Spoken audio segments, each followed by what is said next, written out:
বিসমিল্লাহ রহমান রহিম ইন আলহামদুলিল্লাহ ওয়াসসালাতু ওয়াসসালামু আলা রাসূলিল্লাহ ওয়া আলা আলিহি ওয়া সাহবিহি ওয়া সাল্লামা তাসলিমান কাসীরা আম্মা বাদ রব্বি ইশরাহ লি সাদরি ওয়া ইয়াসসির লি আমরি ওয়াহলুল উকদাতাম মিন লিসানি ইয়াফকাহু কওলি।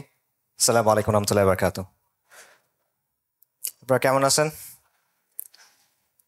আলহামদুলিল্লাহ। এটা রাজশাহীতে আমার প্রথমবার আসা। আমার আসলে আগে আসা দরকার ছিল। আমার একটা সম্পর্ক আছে রাজশাহীর সাথে, মানে রাজশাহী বিভাগের সাথে। আমার মানে ইন-লজ, আমার শ্বশুরবাড়ি নওগাঁ। তো আগে আসা দরকার ছিল, আপনাদের সাথে আসা হলো আর কি, ইনশাল্লাহ। আচ্ছা, আম, অনেক গরম আলোচনা হয়ে গেছে, আমার আলোচনা অনেক ঠান্ডা, ঠিক আছে, একটু বোরিং লাগতে পারে। এই অনুসারে আলোচনার বিষয়বস্তু হলো ইতিহাস, রাইট? তো আমার আলোচনাটা মূলত 71 নিয়ে, 1971 সাল, এটা নিয়ে বাংলাদেশের যে জন্ম, পাকিস্তানের সাথে ভারতের সাথে যে বিষয়টা, এইটা নিয়ে আজকে আমার আলোচনা। এবং এটা আসলে আমাদের ইতিহাসের অনেক গুরুত্বপূর্ণ একটা অধ্যায়, সবচেয়ে গুরুত্বপূর্ণ অধ্যায় না। এখানে একটা সমস্যা আছে, সেটা হলো যে আমাদের দেশে একটা টেন্ডেন্সি আছে যে এটাই ইতিহাসের শুরু আমাদের, এবং এটাই ইতিহাসের শেষ। সবকিছু এখান থেকে 71ই শুরু 71ই শেষ, এরকম একটা টেন্ডেন্সি আছে। বিশেষ করে আওয়ামী লীগের মধ্যে এই টেন্ডেন্সিটা বেশি আছে। তো এটা একটা বড় সমস্যা। এটা হলে এটার ফলে বিভিন্ন ধরনের উগ্রবাদী টেন্ডেন্সি তৈরি হয় আর কি, যেটা আমরা আওয়ামী লীগের সময় দেখছি। এবং ইভেন বাংলাদেশি জাতীয়তাবাদ যেটাকে বলা হয়, সেটাও এই টেন্ডেন্সি থেকে মুক্ত না, কারণ ওটাও স্টার্টিং পয়েন্টটা ধরে 71 সালকে। ঠিক আছে, 71 সালকে ধরেই তো বাংলাদেশি জাতীয়তাবাদ আসবে কোত্থেকে? বাংলাদেশ হওয়ার পরে, তার আগে তো আসতেছে না। তো এটা তো এই 71 কেন্দ্রিকতা, এটা ক্ষতিকর। কিন্তু 71 একটা খুব গুরুত্বপূর্ণ অধ্যায়, এবং এটা সলভ করার দরকার আছে, এটা নিয়ে আলোচনা করার দরকার আছে। It is one of the most important chapters in the history of this land. এই ভূখণ্ডের ইতিহাসের সবচেয়ে গুরুত্বপূর্ণ অধ্যায়গুলোর একটা এটা। এবং এটা নিয়ে এই জন্য আমাদের ভালো রকমের পড়াশোনা, বোঝাপড়া, অ্যানালিসিস, অবস্থান থাকা দরকার। এবং এটা একটা বিশেষ দরকার আছে, কারণ এটাকে নিয়ে বা এটাকে ইউজ করে ইসলাম নিয়ে কিন্তু প্রশ্ন তোলা হয়। বিশেষ করে ইসলামের যে রাজনৈতিক প্রকল্পগুলো আছে, সেটা নিয়ে কিন্তু প্রশ্ন তোলার ক্ষেত্রে এটা ব্যবহার করা হয়। আচ্ছা, সো এই কারণে ডিটেইলে এই বিষয়টা নিয়ে একটু আলোচনা করার দরকার। কিন্তু সমস্যা হলো যে আমরা ডিটেইল আলোচনা করতে পছন্দ করি না। আমরা চাই এক লাইনের সামারি, যে ও খারাপ ছিল, ও ভালো ছিল, বা এইটা বা ওইটা, এই টাইপের এক লাইনের সামারি আমরা চাই। বাট এখানে আসলে বিভিন্ন ধরনের জটিলতা আছে, একটা জট আছে। তো আমি চেষ্টা করবো কিছুটা এখানে আলোকপাত করার, ইনশাআল্লাহ। তো এখানে ইসলাম কোথায় আসবে? ইসলাম যেটা করবে সেটা হলো, ইসলাম আমাদেরকে একটা ফ্রেম দেয়, একটা ফ্রেমওয়ার্ক দেয়, যেটা টাইমলেস, চিরন্তন। যে কোনো সময় আমরা এটা প্রয়োগ করতে পারবো, কাজে লাগাতে পারবো। এখন আমাদের কাজ হলো লোকাল রিয়ালিটি, আমাদের যে এই অঞ্চলের বা এই সময়ের, এই সমাজের যে বাস্তবতা, সেটা অনুযায়ী ইসলামের এই ফ্রেমওয়ার্কটাকে প্রয়োগ করা। এটা হলো আমাদের দায়িত্ব, ঠিক আছে? গ্রাউন্ড রিয়েলিটি বোঝা, সমাজকে বোঝা, সমাজের পালস বোঝা, এবং সেটা অনুযায়ী নিজেদের দাওয়া যেটা, সেটাকে ক্যালিব্রেট করা, সেটা অনুযায়ী নিজের দাওয়াটাকে রেডি করা, এটা একটা গুরুত্বপূর্ণ বিষয়। এবং এটা দাওয়ার ক্ষেত্রে, দিনের কাজের ক্ষেত্রে এহসানের অংশ, এক্সেলেন্সের অংশ। আপনি যেন তেনভাবে কাজ করতে পারেন, কিন্তু এটা তো উচিত না। আপনার উচিত এহসানের সাথে কাজটা করা। সো এই জন্য এই রিয়ালিটিটা বোঝা, সমাজ বাস্তবতা, গ্রাউন্ড রিয়ালিটি বোঝা, এবং সেটা অনুযায়ী প্রেজেন্ট করাটা জরুরি। এবং আবারও এখানে 71-এর প্রয়োজনীয়তা চলে আসে। পাশাপাশি এখানে একটা ছোট্ট পয়েন্ট বলি, এটার মানে এটা না যে গ্রাউন্ড রিয়ালিটি বুঝতে হবে, প্রেক্ষাপট বুঝতে হবে, ওভাবে ইসলামকে প্রেজেন্ট করতে হবে, এটা সত্য। তার মানে এটা না যে ইসলামকে চেঞ্জ করতে পারবো আমি। এটা হলো প্যাকেজিং আর প্রেজেন্টেশনের বিষয়। মনে করেন পাঠাও রাইডার, ঠিক আছে, পাঠাও রাইডার, সে একটা পার্সেল নিয়ে যাচ্ছে। পার্সেলটা সে চেঞ্জ করতে পারবে না, পার্সেলটা সে খুলতে পারবে না, এখানে কোনো কিছু সে বদলাতে পারবে না। কিন্তু সে এটা কীভাবে ডেলিভারি করবে, প্রেজেন্টেশনটা, এখানে তার অপশন আছে। সে হইতে পারে যে বেল দিল, দরজা খুললো, এটা উড়ায় মারলো তার মুখের উপরে, এটা একটা অ্যাপ্রোচ হইতে পারে। আরেকটা হইতে পারে যে সে সালাম দিল সুন্দর করে, বুঝে পাইছেন স্যার, সব কিছু ঠিক আছে কিনা, থ্যাংক ইউ, এটসেট্রা। এটা আরেকটা অ্যাপ্রোচ। সো এটা প্রেজেন্টেশনের বিষয়, এটা সাবস্টেন্স চেঞ্জ করার বিষয় না। ইসলাম ইসলামের মতোই থাকবে। আপনার প্রেজেন্টেশনের ক্ষেত্রে আপনি গ্রাউন্ড রিয়ালিটিগুলো মাথায় নেবেন। আচ্ছা, এখন 71-এর পরে একটা কথা আসতে পারে যে 71-এর পর তো আসলে 53 বছর হয়ে গেছে, এখনও এই আলোচনাগুলো জরুরি কিনা? জরুরি, কারণটা হলো এই প্রশ্নগুলো এখনও মীমাংসিত হয় নাই। 71 নিয়ে নানা ধরনের ন্যারেটিভ বা নানা ধরনের বয়ান আছে। সেই বয়ানগুলো একটা আরেকটা আবার সাংঘর্ষিক, একটা একটার সাথে মিলে না, কনফ্লিক্টিং। এবং যেমন ধরেন পাকিস্তানের একটা ন্যারেটিভ আছে, 71-এ আসলে কী হয়েছিল, 71-এ কী হয়েছিল। ভারতীয় একটা ন্যারেটিভ আছে, 71-এ কী হয়েছিল। আওয়ামী বা চেতনাবাদী একটা ন্যারেটিভ আছে, 71-এ কী হয়েছিল সেটার। এবং বাংলাদেশে ইসলামী ঘরানা যেগুলো আছে, তাদেরও কিছু ন্যারেটিভ আছে, আবার এখানেও ডিফারেন্ট ন্যারেটিভ আছে, এমন না যে সবার একটাই ন্যারেটিভ, এখানেও কিছু পার্থক্য আছে। সো অনেকগুলো স্রোত আছে, অনেকগুলো ধারা আছে, অনেকগুলো জট এখানে আছে। এই কারণে এই ব্যাপারগুলো আবার একটু রিভিজিট করা জরুরি। তা আমি এখানে যেটা করব, আমি কিছু কোটেশন আপনাদের সামনে দিব, কিছু উদ্ধৃতি দিব, কিছু তথ্য দিব। এগুলো তো বলার সময় সাইট করা যাবে না, রেফারেন্স দেওয়া যাবে না। আমি মূলত দুটা বই থেকে এগুলো আনতেছি। একটা হলো তাজ হাসমি সাহেবের একটা বই আছে 50 Years of বাংলাদেশ, আরেকটা হলো মাহমুদুর রহমান সাহেব, আমার দেশের সম্পাদক সাংবাদিক ডক্টর মাহমুদুর রহমান, ওনার একটা বই আছে the political history of Muslim Bengal. ওইগুলো দুটোই একাডেমিক বই, সেখানে তারা প্রাইমারি সোর্স সাইট করছেন। আমি সেখান থেকে উদ্ধৃতিগুলো নিচ্ছি, আলাদা করে আর সাইটেশন করতেছি না এখন, কারণ বক্তব্যের সময় আসলে এটা করার সুযোগ নাই। এবং এই দুজনই কিন্তু anti Indian, anti Awami League এবং ন্যাশনালিস্ট হিস্টোরিয়ান। আপনার বলার সুযোগ নাই যে তারা আওয়ামী হিস্ট্রি বলতেছেন, এটা বলে রাখলাম, কারণ পরে অনেক কথা আপনাদের কাছে কঠিন মনে হবে। আচ্ছা, প্রথমে দেখেন যে 71 নিয়ে ন্যারেটিভগুলো কী কী আছে। একটা হলো পাকিস্তানের একটা ন্যারেটিভ আছে যে 71 হলো শেখ মুজিব হলো একটা গাদ্দার, বিশ্বাসঘাতক, সে ভারতের সহায়তায় পাকিস্তানকে ভাগ করে দিছে। এটা হলো মূলত পাকিস্তানের ন্যারেটিভ। এবং এখানে যুদ্ধ করছে কারা?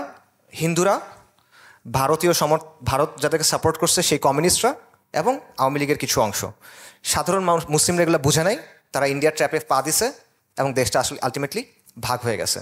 এবং এগুলো সবগুলোর নেতৃত্ব দিছে শেখ মুজিবুর রহমান। এটা হলো পাকিস্তানের ন্যারেটিভ। আচ্ছা, ভারতের ন্যারেটিভ কি? ভারতের ন্যারেটিভ ইন্ডিয়ান অনেক সিনেমাতে আপনি দেখবেন যে 71 সালে ভারত আর পাকিস্তানের যুদ্ধ হয়েছে, যুদ্ধে ভারত জিতছে, যেটার রেজাল্ট হলো বাংলাদেশ, তারা বাংলাদেশকে আলাদা করে ফেলছে। আওয়ামী লীগের ন্যারেটিভ কি? আওয়ামী লীগের ন্যারেটিভ হলো যে 71-এ মানে শেখ মুজিব, আমাদের ন্যারেটিভ শুরু শেখ মুজিব, শেষ মুজিব, মাঝখানেও শেখ মুজিব, আর কিছু নাই। যে এই পুরো জিনিসটা শেখ মুজিবুর রহমান করছে, বাঙালি জাতিকে উনি মুক্ত করছেন, তার নেতৃত্বে, তার উদ্যোগে বলা যায় যে একক চালিকা শক্তি উনি, তার মাধ্যমে এটা হয়েছে। এবং অনেকে তো এমনও বলছে যে একটা অনিচ্ছুক জাতিকে, এটা মুনতাসির মামুনের কথা, একটা অনিচ্ছুক জাতিকে শেখ মুজিবুর রহমান স্বাধীনতা এনে দিছে, এরকম একটা কথা। এটা আওয়ামী ন্যারেটিভ। আচ্ছা, জামাত ইসলামের এখানে একটা ন্যারেটিভ আছে, তাদের একটা ঐতিহাসিক রোলও আছে এখানে। দল হিসেবে জামাত ইসলামী 71-এর যেই লড়াইটা বা যুদ্ধটা বা সিভিল ওয়ার যেটাই বলেন, এখানে তারা পাকিস্তানের আর্মির বা পাকিস্তানের শাসক গোষ্ঠীর পক্ষে ছিল। এবং তাদের 3টা রিজন ছিল মূলত, আমি যেটা বুঝি। একটা হলো যে তারা পাকিস্তানের অখণ্ডতা বজায় রাখতে চাচ্ছিল, যে পাকিস্তান ভেঙে যাক, এটা আমরা চাই না, এটা 1 নাম্বার পয়েন্ট। দুটা ছিল, তাদের অ্যাসেসমেন্ট ছিল যে বাংলাদেশ যদি আলাদা হয়ে যায় তাহলে এটা বেসিক্যালি ভারতের একটা ভেসেল স্টেট হয়ে যাবে, করজ রাজ্য হয়ে যাবে। এটা একটা তাদের অ্যাসেসমেন্ট ছিল।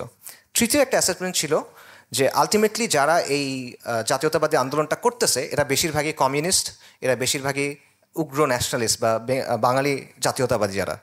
সো এরা আলটিমেটলি ভারতের সাথে এদের একটা আতাত আছে, ঠিক আছে? সো এই কারণে তারা এটার পক্ষে ছিল না। সো এটা হলো জামাতে ইসলামের অবস্থান।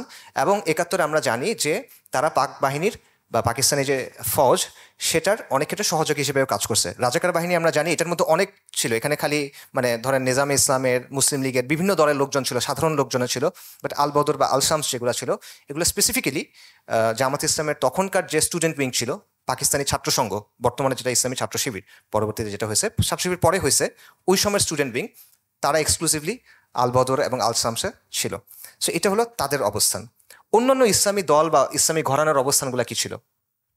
মোটা দাগে অন্যান্য ইসলামিক পার্টি, পীর মাশায়েখ, ওলামায়ে কেরাম, মোটা দাগে তাদের মধ্যে জমহুর বেশিরভাগের অবস্থান ছিল যে পাকিস্তান অখণ্ড থাক, পাকিস্তানটা ভাগ না হোক। এটা ছিল তাদের আলটিমেটলি অবস্থান। নিজাম ইসলাম বলেন, মুসলিম লীগের বিভিন্ন ফ্যাকশন বলেন, ওলামায়ে কেরাম, পীর মাশায়েখ, তাদের কথা বলেন, ইন জেনারেল আমি যতদূর বুঝি তাদের অবস্থান ছিল যে পাকিস্তান যদি না ভাঙে এটাই বেটার। এবং এটা হওয়াই আসলে লজিক্যাল। কেন লজিক্যাল? কারণ দেখেন, পাকিস্তান গঠন হয়েছিল অনেক কষ্টের পরে, অনেক কোরবানির পরে, অনেক আত্মত্যাগের পরে। এবং পাকিস্তান গঠন হয়েছিল খুব ভালো একটা উদ্দেশ্য নিয়ে, লা ইলাহা ইল্লাল্লাহর নামে পাকিস্তান গঠন হয়েছিল, ঠিক আছে? এটা একদম স্লোগানই ছিল পাকিস্তানের। এবং এটার জন্য অনেক আন্দোলন মুসলিমদের করতে হয়েছিল।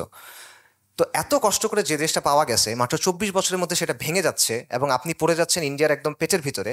এই জিনিসটা লজিক্যালি অনেকের কাছে মনে হইতেই পারে যে এটা তো আসলে আমরা চাই না, এবং ইন্ডিয়ার আগ্রাসনের সামনে তো আমরা একদম এক্সপোজ হয়ে যাচ্ছি তখন। এই অবস্থানটা থাকে যে ইন্ডিয়ার করজরাজ্য আপনি হয়ে যাব। সো এই অবস্থানটাও ছিল। এবং এই কারণে ওলামায়ে কেরাম বা ইসলামী ঘরানার ইন জেনারেল আমি যদি বলি, অবস্থানটা ছিল যে তারা আমভাবে পাকিস্তান টিকে থাকুক, এই অবস্থানটার পক্ষেই ছিলেন। আচ্ছা, এখানে দুটা ইন্টারেস্টিং পয়েন্টও আছে। সেটা হলো যে এখন বা আগেও আমরা হয়তো বা দেখছি যে অনেকেই যেটা করেন যে সেকুলার শাসক যারা আছেন, সেকুলার সিস্টেমে যারা শাসন করেন, তাদের উপর শরী শাসকের হুকুম দেন, উলুল আমর বলেন। সেকুলার শাসক কিন্তু উলুল আমর, এরকম কথা বলা হয়। এবং আপনি যদি এটা হিসাব করেন, এই ধরনের চিন্তাভাবনা যারা করেন তাদের এক ধারার কথা অনুযায়ী মুক্তিবাহিনী খারেজি হওয়ার কথা, কারণ তারা উলুল আমরের বিরুদ্ধে যুদ্ধ করতেছে। এবং আরেক ঘরানার অবস্থান অনুযায়ী মুক্তিবাহিনী বাগি হওয়ার কথা, বাগাওয়াত করছে, বিদ্রোহী করছে। সো এটাও হওয়ার কথা। এবং এটা কিন্তু জাস্ট আমি কথার কথা বলতেছি না, পাকিস্তান আর্মি কিন্তু বা পাকিস্তান গভর্নমেন্ট কিন্তু তখন পাকিস্তানে হ্যাঁ ওইদিকে আর কি, ওই সাইডে পশ্চিম পাকিস্তানে তখন তারা কিন্তু বলছিল এটা জিহাদ, তারা বলছিল এটা জিহাদ ফি সাবিলিল্লাহ। এবং অনেক ওলামায়ে কেরাম, বিখ্যাত ওলামায়ে কেরাম, নাম বললে আপনারা অনেকে চিনবেন, এরকম ছিলেন যে তাদের একটা তামান্না ছিল যে আমি ওখানে গিয়ে জিহাদ করব। কোথায়? বাংলাদেশে এসে জিহাদ করবেন তারা 71 সালে। কেন? কারণ হলো যে ভারতের এজেন্ট আছে, ভারত সমর্থিত লোকজন আছে, এদের বিরুদ্ধে জিহাদ করতে হবে, বাগিদের বিরুদ্ধে জিহাদ করতে হবে, যারা বিদ্রোহ করছে এদের বিরুদ্ধে জিহাদ করতে হবে, এরকম চিন্তাও অনেকের মধ্যে ছিল ওই সময়। তো এই চিন্তাধারা অনুযায়ী মুক্তিযোদ্ধারা ইদার খারেজি অথবা তারা বাগি, এবং এদের নেতা হলো শেখ মুজিবুর রহমান, খারেজিদের নেতা অথবা বাগিদের নেতা। তো সমস্যা হয়েছে যে যুদ্ধ শেষ হওয়ার পর খারিজিদের নেতা বা বাগিদের নেতা শাসক হয়ে গেছে। তো শেখ মুজিবুর রহমান এখন হয়ে গেছে বঙ্গবন্ধু রহমতুল্লাহ আলাইহি। তো এটা থেকেও কিছু ইন্টারেস্টিং প্রশ্ন তোলা যায়, সেটা হলো যে মুক্তিযোদ্ধারা কি আসলে খারেজি নাকি বাগি? মানে ব্যাপারটা কি এরকম যে মরলে খারেজি বাঁচলে আমির, ঠিক আছে, মানে মরলে বাগি বাঁচলে গাজী, এরকম নাকি ব্যাপারটা? তো যাই হোক, এরকম অনেকগুলা দিক আসলে আছে। সো আমরা একটা সিম্পল জায়গা থেকে শুরু করি, সেটা হলো যে অ্যাজ এ জেনারেল রুল, একটা মূলনীতি হিসেবে আমরা বলতে পারি, ইন জেনারেল আমরা এটাই প্রেফার করব যে মুসলিমরা একসাথে থাকবে, বিভক্ত হবে না, এটাই প্রেফারেবল। বিশেষ করে পাকিস্তান রাষ্ট্র যখন এতটা ত্যাগ তিতিক্ষার ফসল ছিল। তো এটাই যদি অবস্থান হয় তাহলে পাকিস্তানটা আলটিমেটলি আলাদা যে হইল, দুটা যে ভাগ হইলো, এটা কি আসলে ভালো একটা কাজ হয়েছে কিনা, এরকম একটা কোয়েশ্চেন থাকতে পারে। এবং এটা আসলে ভালো যদি হয়, এটা কার উদ্যোগে আসলে হয়েছে? দেখেন, পাকিস্তান যখন তৈরি হয়েছে তখন এই অঞ্চলের মুসলিমরা খুব এনথুজিয়াস্টিকলি, খুব উৎসাহ ভরে, খুব আগ্রহ ভরে কিন্তু পাকিস্তানের অংশ হয়েছে সবার আগে। ইনফ্যাক্ট তারা বলছে যে হ্যাঁ আমরা পাকিস্তানের অংশ হইতে চাই, এটা তারা বলছে। 1965 সালে যখন ভারত পাকিস্তান যুদ্ধ হয়েছে, এই অঞ্চলের মানুষ ব্যাপকভাবে এটা সমর্থন করছে, ব্যাপক দেশপ্রেম তাদের মধ্যে ছিল। পাকিস্তান আর্মির অংশ হিসেবে এখানকার মানুষ সেনাবাহিনীতে যুদ্ধ করছে, মারা গেছেন তারা। তাহলে যেটার জন্য তারা এত কিছু করলো, এত আগ্রহ ভরে যে দেশটা হইলো, 65 সালের কথা, এটা 6 বছরের মধ্যে কেমনি এটা আলাদা হয়ে গেল? এবং এটা কি কোনো আদর্শিক লড়াই তাহলে ছিল কিনা? এটা কি বাঙালি জাতীয়তাবাদের জন্য অথবা মুজিববাদের জন্য বা এরকম কোনো কারণে কি আসলে এটা আলাদা হয়ে গেল কিনা, নাকি পুরো জিনিসটা আসলে একটা ভারতের চক্রান্ত ছিল? তো শেখ মুজিবুর রহমান একটা এজেন্ট ছিল, সে মন্ত্রতন্ত্র করে সবাইকে এই করে করছে, ব্যাপারটা কি আসলে এরকম কিনা? তো এই ব্যাপারগুলা আমরা খুব সিম্পলভাবে চিন্তা করার চেষ্টা করি, বাট আমি মনে করি আসলে এত সিম্পলভাবে ব্যাপারগুলো আসলে ব্যাখ্যা করা যায় না। প্রথমত দেখেন যে আপনারা সবাই বই পড়ছেন, হিস্ট্রি পড়ছি, আমরা বইয়ের হিস্ট্রিটা পড়ছি, যেটা অবভিয়াসলি বায়াস একটা হিস্ট্রি, বাট এটা আমরা মোটামুটি সবাই জানি। সেটা হলো যে এখানকার মানুষের মধ্যে কিছু গ্রিভেন্সেস ছিল, মানে তাদের মধ্যে বঞ্চিত হওয়ার একটা অনুভূতি ছিল পূর্ব পাকিস্তানে। এখন এই অনুভূতিটা কি আসলে জাস্টিফাইড ছিল কিনা? এটা জাস্টিফাইড ছিল, বাস্তবতা ছিল যে এখানে কিছু বৈষম্য ছিল, অর্থনৈতিক, অবকাঠামোগত, সাংস্কৃতিক, রাজনৈতিক, নানা ধরনের বৈষম্য এখানে ছিল। যেহেতু আপনারা সবাই এগুলো পড়ে আসছেন, সেজন্য আমি এগুলো ডিটেল আলোচনায় যাব না, আমি সিম্পলি দুই একটা বলে যাই। ফর এক্সাম্পল, পাকিস্তান যখন গঠন হলো এরপরেই কিন্তু 1949 সালে একটা দুর্ভিক্ষ হয় এইখানে, এবং দুর্ভিক্ষের সময় যেটা হয়, চালের দাম প্রায় 5 গুণ বেড়ে যায়, এবং গভর্নমেন্ট এখানে খুব একটা গুরুত্ব তখন দেয় নাই এই বিষয়টা সলভ করার দিকে। এটা কিন্তু তখনই মানুষের মধ্যে একটা বঞ্চনার অনুভূতি তৈরি করে। পাশাপাশি আপনারা জানেন যে সেলস ট্যাক্স সংক্রান্ত একটা ব্যাপার ছিল, যে এখানকার যে রাজস্ব হইতো ওটা তারা ওদের নিয়ন্ত্রণে নিয়ে নিছে, প্রদেশের নিয়ন্ত্রণে না রেখে কেন্দ্রের নিয়ন্ত্রণে নিয়ে নিছে, এরকম ব্যাপার ছিল। জিডিপির ক্ষেত্রে যে আইয়ুব খানের অধীনে 60 থেকে 70-এর মধ্যে 10 বছরে জিডিপি বাড়ছে 6.7% পুরা পাকিস্তানের, কিন্তু এখানের বাড়ছে 3.6%। সো এই ধরনের অনেক ডেটা আসলে আছে যে আসলে এখানে একটা বৈষম্য ছিল। এখানে অন্য একটা ব্যাপারও ছিল যে যখন ব্রিটিশরা চলে গেছে, চলে যাওয়ার আগেই কিন্তু ওই অংশটা রিলেটিভলি বেশি উন্নত ছিল। ওই জায়গাটাতে শিক্ষিত মুসলিম যারা, একটু সম্ভ্রান্ত মুসলিম যারা, তারা ওই দিকে থাকতো। আবার এইদিকে যারা হিন্দুরা ছিল, এরা সবাই কিন্তু ভারতে চলে গেছে। তাদের যে ক্যাপিটাল ছিল, পুঁজি ছিল, ব্যবসা বাণিজ্য ছিল, সম্পদ ছিল, ওগুলো কিন্তু এখান থেকে বের হয়ে গেছে। সো অবকাঠামোগত কিছু ইস্যু আসলে ছিল। ব্যাপারটা এমন না যে পুরো জিনিসটাই একদম বৈষম্য, সবই কিছু এরকম না, এখানে কিছু হিস্টোরিক রিজনও আসলে ছিল।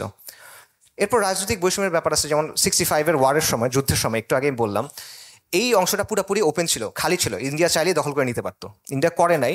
কিন্তু এখানে যারা রাজনীতি সচেতন মানুষ, তাদের মধ্যে একটা অনুভূতি হয়েছে যে আমাদের ব্যাপারে তো আসলে কেয়ার করতেছে না, আমাদেরকে একদম অরক্ষিত রেখে দেওয়া হলো। এরকম একটা অনুভূতি তাদের মধ্যে কাজ করছে। ভোলা সাইক্লোন 1970 সালের প্রায় 3 থেকে 5 লাখ মানুষ মারা গেছে, এবং পাকিস্তান গভর্নমেন্ট এটাকে খুবই উদাসীনতার সাথে ডিল করছিল। এটা পরবর্তীতে আইয়ুব খান পরবর্তী যে ইয়াহিয়া খান সম্মত, সে পরবর্তীতে স্বীকারও করছিল। এবং মাওলানা ভাসানী তখন একটা বলছিল যে এখানে ব্যাপক অদক্ষতা হয়েছে, এবং সে বলছিল যে পদত্যাগ করতে হবে, এরকম দাবিও তখন তোলা হয়েছিল। এবং পরবর্তী নির্বাচনের যে রেজাল্টটা হয়েছিল ওটার পেছনে একটা বড় ভূমিকা ছিল। ভোলা সাইক্লোনের যে ইফেক্টটা ছিল, এটা 70-এর নির্বাচনে আওয়ামী লীগের যে ল্যান্ডস্লাইড বিজয়, ভূমিধস বিজয়, এটার পেছনে একটা বড় ভূমিকা রাখছিল। আরেকটা বড় ইস্যু হলো ভাষা আন্দোলন। এটা অনেক বড় একটা ইম্পর্ট্যান্ট ইস্যু। যে আমরা জানি যে 48 সালে যখন পাকিস্তান গঠিত হইল, তারপর জিন্নাহ সাহেব এসে বলল যে পাকিস্তানের রাষ্ট্রভাষা হবে উর্দু, এবং শুধুমাত্র উর্দু হবে। এবং এই জিনিসটা বাঙালি যারা ইন্টেলিজেন্সিয়া ছিল, ইন্টেলেকচুয়ালস ছিল, ছাত্ররা ছিল, বুদ্ধিজীবীরা ছিল, পলিটিশিয়ানরা ছিল, তারা ইতিবাচকভাবে নেয় নাই। এখন এখানে একটা বিষয় ক্লিয়ার করার দরকার আছে, সেটা হলো যে আওয়ামী প্রোপাগান্ডার কারণে আমাদের মধ্যে একটা ধারণা আছে যে আমরা বলি যে ওরা আমার মুখের ভাষা কায়দা নিতে চায়, যে মানে আপনাকে মানে বাংলায় কথা বলতে দিবেই না। ব্যাপারটা এরকম ছিল না। ব্যাপারটা ছিল যে পাকিস্তানের রাষ্ট্রীয় ভাষা, রাষ্ট্রভাষা, লিঙ্গুয়া ফ্রাঙ্কা, এটা হবে উর্দু। প্রদেশগুলো নিজেদের মতো যে কোনো ভাষা ইউজ করতে পারবে। সো ব্যাপারটা এমন না যে মুখের ভাষা কেড়ে নিতে চায় বা এরকম কিছু না, কিন্তু এখানে আত্মসম্মান, আত্মমর্যাদা বা নিজের স্টেক, আমার একটা দাবি আছে, এটা মানা হচ্ছে না, এরকম কিছু ব্যাপার ছিল। যেমন ধরেন এই যে তর্কটা, উর্দু নিয়ে তর্কটা, এটা কিন্তু পাকিস্তান হওয়ার আগে থেকে শুরু হয়েছে। পাকিস্তান তৈরি হওয়ার আগে উত্তরপ্রদেশের একজন রাজনীতিবিদ ছিলেন চৌধুরী খালিকুজ্জামান। উনি বলছিলেন পাকিস্তান গঠন হওয়ার আগেই যে এই দেশটার ভাষা হওয়া উচিত উর্দু। এটা উনি কেন বললেন? কারণ তার কিছুই আগে ভারতের ক্ষেত্রে বলা হচ্ছিল যে ভারতের ভাষা হবে হিন্দি, তো তখন উনি বললেন যে এটার ভাষা হতে হবে উর্দু। এর মাস দুয়েক পরে আলিগড় ইউনিভার্সিটি যিনি vice principal doctor Ziauddin Ahmed, উনিও বললেন যে হ্যাঁ, এটা উর্দু হইতে হবে। তো তখনই কিন্তু পূর্ব পাকিস্তানের প্রতিবাদ হয়েছিল যে না, আমরা উর্দু এটা মানি না, আমরা চাই বাংলা হোক। তাদের যুক্তিটা কি? তাদের যুক্তিটা হলো যে পূর্ব পাকিস্তানের জনসংখ্যার মধ্যে, পুরা পাকিস্তানের জনসংখ্যার মধ্যে বাঙালিরা মেজরিটি, ঠিক আছে? যত জনসংখ্যার মধ্যে বাংলাদেশের মেজরিটি, এবং পাকিস্তান 5টা প্রদেশ আছে, মানে 5টা প্রদেশের 5টা ভাষা আছে, বাংলা, পাঞ্জাবি, সিন্ধি, বালুচ, পশতু। তো এটার মধ্যে মেজরিটি বাঙালি। উর্দু এদের কারোরই ভাষা না। উর্দু হলো মূলত উত্তরপ্রদেশ, লখনৌ, এই জায়গার একটা ভাষা, এবং দিল্লি সালতানাত এবং মুঘল আমলের সময় এটা প্রশাসনিক ভাষা হিসেবে ইউজ হতো, এবং এই বেল্টের লোকজন খুব পোয়েটিক, সুন্দর উর্দু বলে। তো এইটাকে আপনি সে কেন বসাবেন? এটা ছিল তাদের যুক্তি। আপনি আমার একটা নেন, এবং জিন্নাহ সাহেব উনি নিজে কিন্তু উর্দু বলতে পারতেন না তেমন একটা। ওনার ভাষা, উনি ইংরেজি ভালো বলতেন, অনেক ইংরেজি মানে মূলত বলতেন, আর গুজরাটি উনি বলতেন, ওনার ভাষা গুজরাটি ছিল। উর্দু উনি খুব যে বলতে পারতেন ব্যাপারটা এমন না। তো এইখানে তাদের একটা আপত্তি ছিল যে কেন আপনারা এটা করবেন, আমাদেরটা কেন করবেন না, যেখানে আমরা মেজরিটি। এবং ভাষা নিয়ে এই তর্কটা, এটা কিন্তু শুধুমাত্র কমিউনিস্টদের বা বাঙালি জাতীয়তাবাদীদের ইস্যু, ব্যাপারটা এমন না।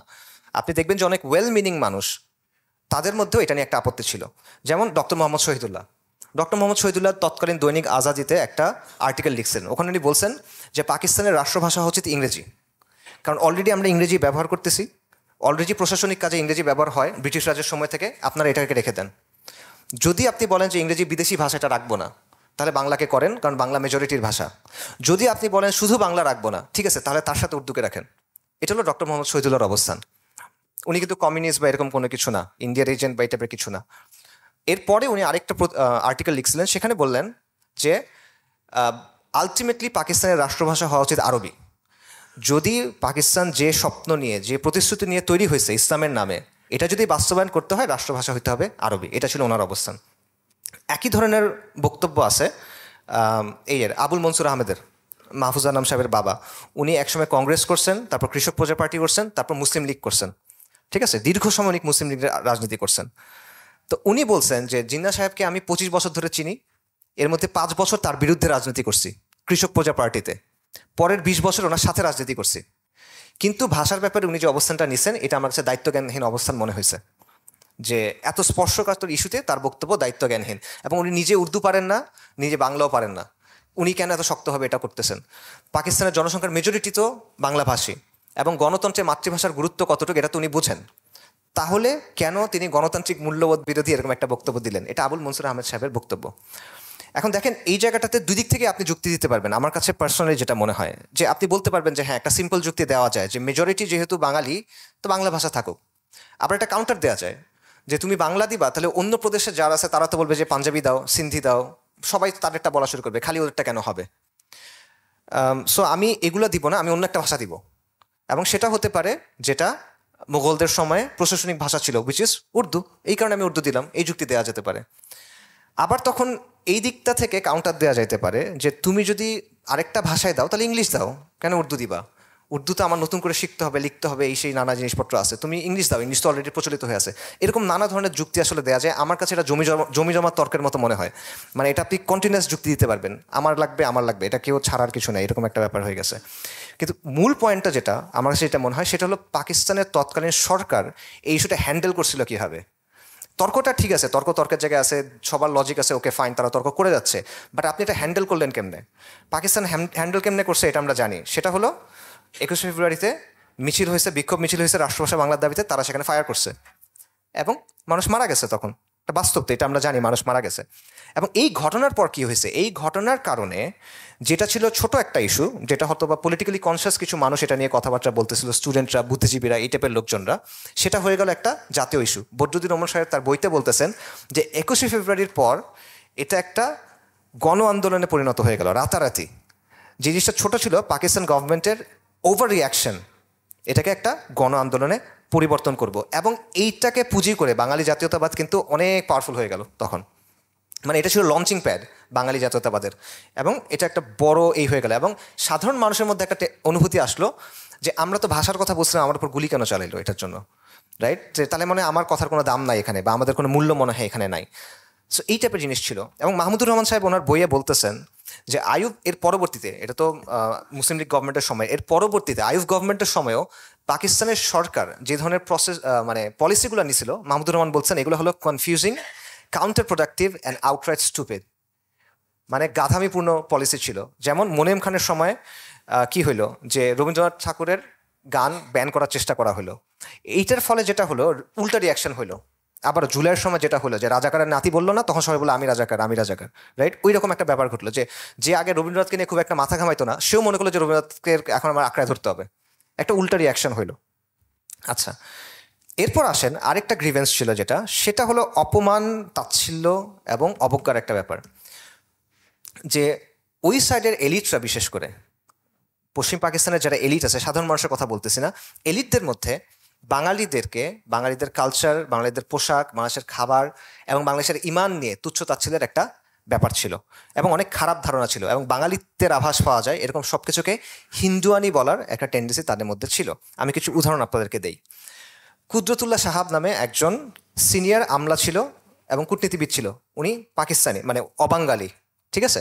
উনি একটা ঘটনা বলতেছেন ওনার আত্মজীবনীতে, যে একবার করাচিতে একটা মিটিং হচ্ছে, তখন তৎকালীন পাকিস্তানের যে অর্থমন্ত্রী তার অফিসে, গুলাম মোহাম্মদ সাহেবের অফিসে বৈঠক কেন হচ্ছে, যে করাচির সরকারি যে অফিসগুলো আছে এবং আবাসিক যে অ্যাপার্টমেন্টগুলো আছে, সরকারি অফিস, আবাসিক অ্যাপার্টমেন্ট, এগুলোর জন্য স্যানিটারি সাপ্লাই কেনা হবে। স্যানিটারি সাপ্লাই, বাথরুমের ওয়াশ বেসিন, কমর টমর, এই হিসেবে জিনিসপত্রগুলো। তো এই সময় শিক্ষামন্ত্রী ছিলেন ফজলুর রহমান সাহেব, বাঙালি। তো উনি বললেন যে ঢাকার জন্য তো এগুলো কিছু কেনা দরকার।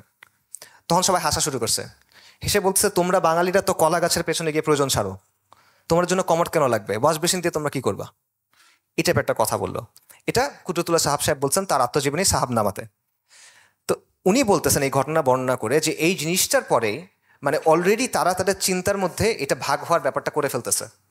বাংলাদেশটা যে, মানে এই দেশটা যে টিকবে না, এই ব্যাপারটা অলরেডি তাদের চিন্তা থেকেই জিনিসটা চলে আসতেছে। আপনি এভাবে তাচ্ছিল্য করলে তো হবে না। আতাউর রহমান খান সাহেব, বাঙালি, 1956 থেকে 58 পর্যন্ত এখানের মুখ্যমন্ত্রী ছিলেন পূর্ব পাকিস্তানের। তার লেখায় উনি এরকম তার ব্যক্তিগত পথোপথনের অনেক এক্সাম্পল নিয়ে আসছেন, যে এইখানের ব্যাপারে ওইখানকার এলিটদের, আবার আমি সাধারণ মানুষের কথা বলতেছি না, পলিটিক্যাল এলিটদের, মিলিটারি এলিটদের দৃষ্টিভঙ্গিটা কীরকম ছিল। তারা মানে যেমন কেউ কেউ বলতেছিল যে তোমাদের সবসময় পূর্ব পাকিস্তানি যারা, তোমার বাঙালি যারা, তোমাদের উচিত সারা জীবন আমাদের প্রতি কৃতজ্ঞ থাকা, এরকম একটা কথা। আবার বলতেছে যে তোমরা কখনোই আসলে পাকিস্তানের অংশ ছিল না, পাকিস্তানের যে কনসেপ্ট তোমরা এটার অংশ ছিল না। এটা এক অর্থে সত্য কথাটা। আসলে পাকিস্তানের ইনিশিয়াল যখন কনসেপ্টটা করা হয়েছিল, সেখানে ছিল Punjab, north West frontier Province, যেটা পশতুন অঞ্চলগুলা, কাশ্মীর, বালুচিস্তান, এবং এগুলোর নামের অংশ নিয়ে নিয়ে পাকিস্তান নামটা করা হয়েছিল। তো এখানে বাংলা আলটিমেটলি ইনিশিয়ালি ছিল না, বাংলা থাকার কথা ছিল না। সো এইটা বলছিল।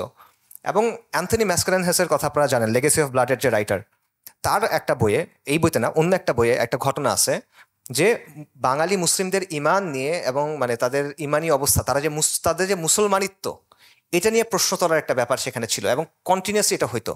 এবং এইখানকার একজন পূর্ব পাকিস্তানের গভর্নর ছিল পাঞ্জাবি, ফিরোজ খান নুন।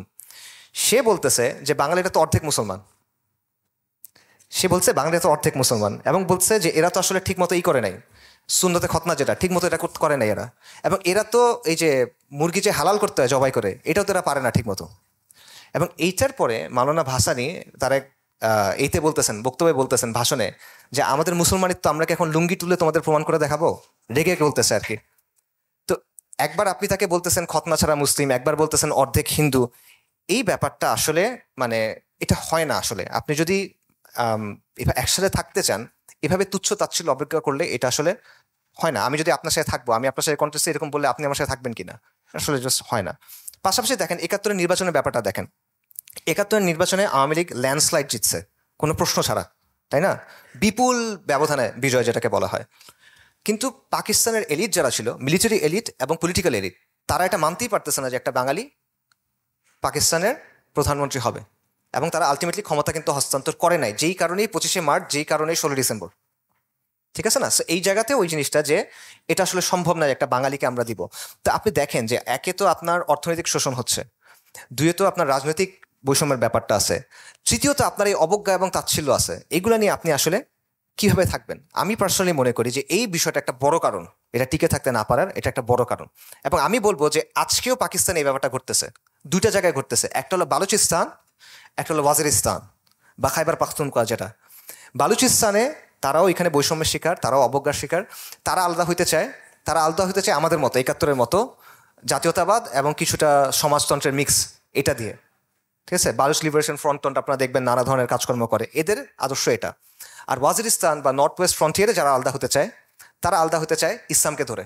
যে তারা বলছে আমরা প্রযোজন তো নাই, আমরা পাকিস্তানে যুক্ত হয়েছিলাম শরিয়ার কথা শুনে, তোমরা শরিয়া কায়েম করো নাই, অনেক বছর হয়ে গেছে ভাই, পারবো না, আমরা আলাদা হয়ে যাবো, আমরা ইসলামী শরিয়া লাগবে। এটা নিয়ে তারা করতেছে।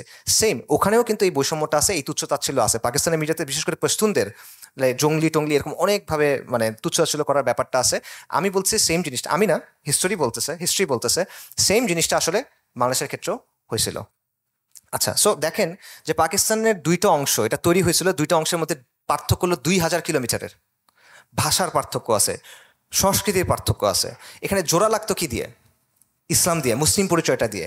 কিন্তু যখনই এইটার চেয়ে জাত পাত বর্ণ এই সেই জিনিসপত্র যখন এটা প্রাধান্য পাইছে, তখন আলটিমেটলি এটা থাকবে না, এটা ভেঙে যাওয়ার অবস্থা ওইখানেই, দ্য ফেট ওয়াজ সিলড ওই সময়তেই। আচ্ছা, এবং তাজ হাশমি এবং মাহমুদুর রহমানের কমেন্টারি আমি বলি, তাদের বক্তব্য কি?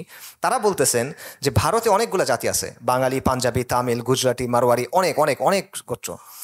কিন্তু ভারত এদের মধ্যে যে সাংস্কৃতিক দূরত্ব আছে এটা মিটায়, এটা একটা ফেডারেশন হিসেবে রাখতে পারছে। পাকিস্তান এটা পারে নাই। কেন? কারণ পাকিস্তানের এলিট কখনো এটা চেষ্টাই করে নাই।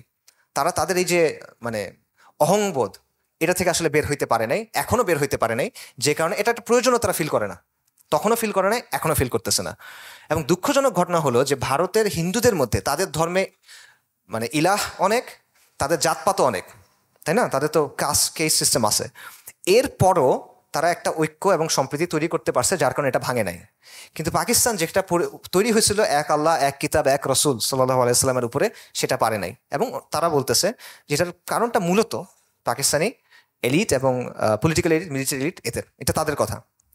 আচ্ছা, আরেকটা জায়গায় আমরা যদি যাই, সেটা হলো যে একটা চিন্তা আমাদের মধ্যে আছে যে এই যে আলাদা হয়ে গেল বাংলাদেশ, বা এই যে বাংলাদেশের জন্ম ঘটলো, এটার পিছনে মূল দায়টা হলো শেখ মুজিবুর রহমানের। মানে সেই মনে হয় বাংলাদেশকে আলাদা করতে হবে, পাকিস্তান ভেঙে ফেলতে হবে, এই চিন্তাটা মনে হয় উনিই নিয়ে আসছে। বাট এটা আসলে রিয়ালিটি না। তার আগেও এই চিন্তাটা ছিল, স্পষ্টভাবে ছিল, সামনে থেকেই ছিল। আমি আপনাদের কয়েকটা এক্সাম্পল দিই। 1949 সালে আওয়ামী মুসলিম লীগের নেতা আতাউর রহমান খান, তার কথা একটু আগে আমি বলতেছিলাম, ওই সময় একটা কনভেনশন হয়েছিল, গ্র্যান্ড ন্যাশনাল কনভেনশন। ওইখানে ঢাকায় আয়োজিত হয়েছিল। ওই গ্র্যান্ড ন্যাশনাল কনভেনশনে উনি স্বায়ত্তশাসনের কথা বলতেছিলেন, যে ফেডারেশনের স্বায়ত্তশাসন লাগবে। এবং এই জায়গায় এক্সাম্পল হিসেবে আনছে নেদারল্যান্ড এবং বেলজিয়ামের কথা। নেদারল্যান্ড এবং বেলজিয়াম একসময় একসাথে ছিল। বেলজিয়াম স্বায়ত্তশাসন চাইছিল, নেদারল্যান্ড দেয় নাই, তখন এটা আলাদা হয়ে গেছে। তুমি এই এক্সাম্পল এনে বলতেছিল যে আমাদের স্বায়ত্তশাসন দরকার। তো ওই সময় প্রধানমন্ত্রী ছিল লিয়াকত আলী খান। উনি বলতেছিল যে তোমরা তো আসলে হিন্দু সংস্কৃতি, হিন্দু সভ্যতার প্রতিনিধিত্ব করো, এবং তোমরা আসলে আমাদের থেকে আলাদা হয়ে যেতে চাও। তো উনি এই করে বলতেছেন যে উনি এটার প্রতিবাদ করে বলছেন যে না, ব্যাপারটা এরকম না, তবে আপনি বাঙালিদেরকে চেনেন না, আমরা কখনোই বিহারের ফুল কন্ট্রোলে ছিলাম না, এবং আমরা স্বাধীন অবস্থা 1000 বছর ধরে টিকায় রাখছি। এখন আপনারা যদি আলাদা হইতে বাধ্য করেন তাহলে আমরা আলাদা হয়ে যাবো, আমরা কারো দাসত্ব করবো না। অর্থাৎ এই চিন্তাটা প্রকাশ্যেই বলছে, গোপন কিছু না, এটা ওই সময়তেই ছিল। ইভেন যুক্তফ্রন্ট মন্ত্রিসভা যখন গঠন হয়েছে 1954 সালে, তখনও প্রভিন্সিয়াল অটোনমি অর্থাৎ প্রদেশের স্বায়ত্তশাসনের কথা তখনও ছিল। এবং ইস্ট পাকিস্তান কমিউনিস্ট পার্টি যেটা ছিল, এই কমিউনিস্ট পার্টির একটা রিপোর্ট তারা তৈরি করছিল 1959 সালে। সেখানে তারা বলছিল যে বাঙালি মধ্যবিত্ত এবং বুদ্ধিজীবী সম্প্রদায় যারা আছে তাদের মধ্যে স্বাধীন দেশ, স্বাধিকার, এই বিষয়গুলো নিয়ে আলাপ আলোচনা হচ্ছে। এগুলো শেখ মুজিবুর রহমানের আগের কথা বলতেছি। মাওলানা ভাসানীর কথা, সবচেয়ে স্ট্রেইট কাট এই কথাটা বলছে মাওলানা ভাসানী। মাওলানা ভাসানী ছিল আসামে মুসলিম লীগের সভাপতি, মুসলিম লীগ করছেন, পাকিস্তানের জন্য প্রচুর আন্দোলন সংগ্রাম করছে, কষ্ট করছে, কোরবানি করছে। আচ্ছা, 1955 সালে পল্টনে একটা জনসভা হয়েছিল, সেখানে উনি প্রথমে বাংলাদেশে আলাদা হয়ে যেতে পারে এই কথাটা বলল। এরপরে 57 সালে বিখ্যাত একটা সম্মেলন আছে, কাকমারি সম্মেলন বলে। ওই কাকমারি সম্মেলনে উনি বলছেন যে পশ্চিম পাকিস্তান যদি পূর্ব পাকিস্তানের শোষণ বন্ধ না করে তাহলে অদূর ভবিষ্যতে এমন দিন আসিবে যখন পূর্ব পাকিস্তান হয়তো পশ্চিম পাকিস্তানকে বলবে আসসালামু আলাইকুম, মানে আসসালামু আলাইকুম মানে আমরা আলাদা হয়ে যাব। এইটা সে বলে দিচ্ছে 1957 সালে, যে ওই সময় তার মধ্যে একটা চিন্তাভাবনা এরকম হয়তো বা ছিল। সিরাজ শিকদার, পূর্ব বাংলা সর্বহারা পার্টির প্রধান, রাইট। তো 1968 সালে তার একটা থিসিস ছিল, পূর্ব বাংলা শ্রমিক আন্দোলনের থিসিস। সেখানে সে বলছে যে এখানের প্রধান দ্বন্দ্ব হলো যে পূর্ব পাকিস্তান হলো পশ্চিম পাকিস্তানের একটা উপনিবেশ, এবং এটা থেকে মুক্ত হওয়ার জন্য গণতান্ত্রিক বিপ্লব প্রয়োজন। ঠিক আছে, এটা গণঅভ্যুত্থানের আগের কথা, 69-এর গণঅভ্যুত্থানের আগের কথা, এবং জাতীয় মুক্তি সংগ্রামের মাধ্যমে পাকিস্তানের উপনিবেশিক শাসন থেকে বের হয়ে যেতে হবে, এটা সিরাজ শিকদার তখন বলতেছে 68 সালে। 1963 বা 65 এই সময় ছাত্রলীগের একটা নেতা ছিল, ঢাকা অঞ্চলের সভাপতি আব্দুল আজিজ বাগমার। এই ব্যক্তি ওই সময় 3টা ইশতেহার বের করছিল, সেখানে সে স্বাধীনতার কথা বলছিল। এবং এই 3টা ইশতেহার কারা কারা লিখছে? একটা লিখছে ওই সময়কার অধ্যাপক মোফাজ্জল হায়দার চৌধুরী, আরেকটা লিখছে আহমদ শরীফ, আহমদ শরীফ সাহেব ঢাকা ইউনিভার্সিটির প্রফেসর ছিলেন, আরেকটা বাগমার নিজে লিখছে। এবং সে প্রথম প্রস্তাব করছিল যে এই বাংলাদেশ যখন স্বাধীন হবে এটার জাতীয় সঙ্গীত হওয়া উচিত আমার সোনার বাংলা। সো অর্থাৎ আমি এটা কেন বলতেছি, এটার মানেটা হল যে ব্যাপারটা এমন না যে মুজিব নিজে থেকে জিনিসটা বের করে নিয়ে আসছে। এই আন্ডারস্ট্যান্ডিংটা বা এই চিন্তার এই ধারাটা একটা ধারা এরকম ছিল। আচ্ছা, মুজিবের অবস্থানটা কি? আওয়ামী লীগের বক্তব্য মুজিব একাই সব করছে, একটু আগে বললাম। পাকিস্তানের বক্তব্য যে মুজিব একাই আলটিমেটলি সব করছে, বা সে ইন্ডিয়ার মানে মদদে এই সবগুলা করছে। এখানে কোনো সন্দেহ নাই যে মুজিব একটা জালিম এবং তাগুত ছিল, এটা কোনো সন্দেহ নাই, এখানে সন্দেহের কিছু নাই। এবং সে জগাখুচুরি মুজিববাদ নামে একটা জিনিসের মাধ্যমে শাসন করছে, 72 থেকে 75 পর্যন্ত আওয়ামী জাহিলিয়াত কায়েম করছে, ব্যাপক সন্ত্রাস নৈরাজ্য এগুলো করছে, এই জায়গাগুলো নিয়ে কোনো সন্দেহ নাই। কিন্তু একই সাথে এটাও সত্য কথা যে আপনি যদি 60-এর দশকের মাঝামাঝি থেকে 71 পর্যন্ত বা 72 পর্যন্ত সময়টা নেন, এই সময়টায় পূর্ব বাংলার বা পূর্ব পাকিস্তানের অবিসংবাদিত নেতা ছিল শেখ মুজিবুর রহমান। এটা বাস্তবতা, এই কথাটা অনেকের হজম করতে কঠিন হবে, এই জন্য আমি মাহমুদুর রহমান সাহেবের বই থেকে ডিরেক্ট কোটেশন বলতেছি। মাহমুদুর রহমান সাহেব তার বইতে বলতেছেন Sheikh Mujibur Rahman was the undisputed leader of the people of east Pakistan. তার বইয়ের 4 নম্বর চ্যাপ্টারে পেজ 131-এ উনি বলছেন অবিসংবাদিত নেতা, আনডিসপিউটেড লিডার। এবং একই অধ্যায়ের শেষ দিকে উনি বলতেছেন his position in 1970 was similar to that enjoyed by Jinnah in 1946। 1946 সালে জিন্নার অবস্থানটা কী ছিল? সে পুরা ভারতের মুসলিমের একদম অবিসংবাদিত নেতা, জিন্নাহ, কোনো প্রশ্ন ছাড়া। বলছে 70 সালে শেখ মুজিবের অবস্থান এটা ছিল। মাহমুদুর রহমান বলতেছে no fan of Awami League, no fan of Sheikh Mujib, কঠোর সমালোচক, বাট তিনি এই কথাটা বলতেছেন। এটা বাস্তবতা আসলে। এবং সো ব্যাপারটা এরকম আমি মনে করি না। আমার কাছে পড়ার পর যেটা মনে হচ্ছে, যে আমার কাছে অনেক ঘাটার পর যেটা মনে হলো, যে আপনি এককভাবে তাকে কেন্দ্রীয় অপরাধী বা কেন্দ্রীয় নায়ক যেটাই বলেন, নায়ক বা ভিলেন যেটাই বলেন, এটা আপনি তাকে আসলে বানানোটা লজিক্যাল না। বরং তার ভূমিকা অবশ্যই ক্রুশাল, ক্রিটিক্যাল ভূমিকা আছে, বাট আপনি এককভাবে সে থাকলে হয়েছে, সে না থাকলে হবে না, ব্যাপারটা আসলে এরকম ছিল না। বরং শেখ মুজিবুর রহমান একটা অপরচুনিস্টিক পলিটিক্যাল লিডার ছিল, সুযোগ সন্ধানী রাজনৈতিক নেতা ছিল। রাজনৈতিক নেতারা এরকমই হয়, ম্যাকাভিলিয়ান, ঠিক আছে? সে ওই নীতি অনুযায়ী কাজ করে। এটা কীরকম, আমি তার রাজনৈতিক জীবনের 2টা চ্যাপ্টার দেখেন। ভারতীয় একজন কথা সাহিত্যিক আছে বাঙালি, মনোজ বসু। উনি বলতেছেন যে 1956 সালে একটা শান্তি সম্মেলন হয়েছিল চীনে, ওখানে উনি গেছিলেন ভারতের পক্ষ থেকে, শেখ মুজিবুর রহমান গেছিল পাকিস্তান বা পূর্ব পাকিস্তানের পক্ষ থেকে। ওইখানে শেখ মুজিব তাকে বলতেছেন যে দেখেন আমরা কিন্তু বাংলাদেশকে আলাদা করে ফেলবো, পূর্ব পাকিস্তানকে আলাদা করে ফেলবো। এবং 72 সালে তারা একবার দেখা হয়েছে, তখন মুজিব বলতেছেন যে আপনার মনে আছে আমি আপনাকে বলছিলাম আমরা আলাদা করে ফেলবো, এটা সে বলতেছে।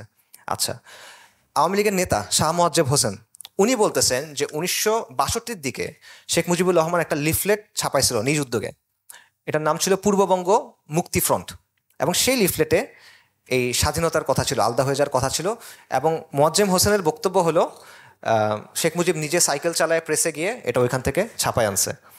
আওয়ামী লীগ নেতার বক্তব্য মানবেন কি মানবেন না আপনাদের কথা, বাট এটা তার বক্তব্য। আচ্ছা, আগরতলা ষড়যন্ত্র মামলা যেটা, এটা দেখেন যে ঢাকায় তৎকালীন ভারতীয় হাই কমিশনের পলিটিক্যাল অফিসার শশাঙ্ক শেখর ব্যানার্জি উনি বলতেছেন যে একদিন মানিক মিয়া সাহেব আমাকে ডাকলো ইত্তেফাক অফিসে, ওই যে তোফাজুল হোসেন মানিক মিয়া এভিনিউ আছে না তার নামে, ওখানে গিয়ে দেখেন মুজিবুর রহমান বসা। তো তার সাথে অনেকক্ষণ কথাবার্তা বললো, 2 ঘন্টা কথাবার্তা বললো। তারপর বললো যে আপনার সাথে একটু স্পেশাল কথা আছে, আমরা একটা মেসেজ দিতে চাই নেহরু সাহেবকে। নেহরু তখন ইন্ডিয়ার প্রাইম মিনিস্টার, যে আমরা নেহরু সাহেবকে একটা মেসেজ দিয়েছি। মেসেজটা কি, যে আমরা মুক্তি সংগ্রাম করব এবং আমরা এটাকে এখান থেকে আলাদা করে ফেলবো।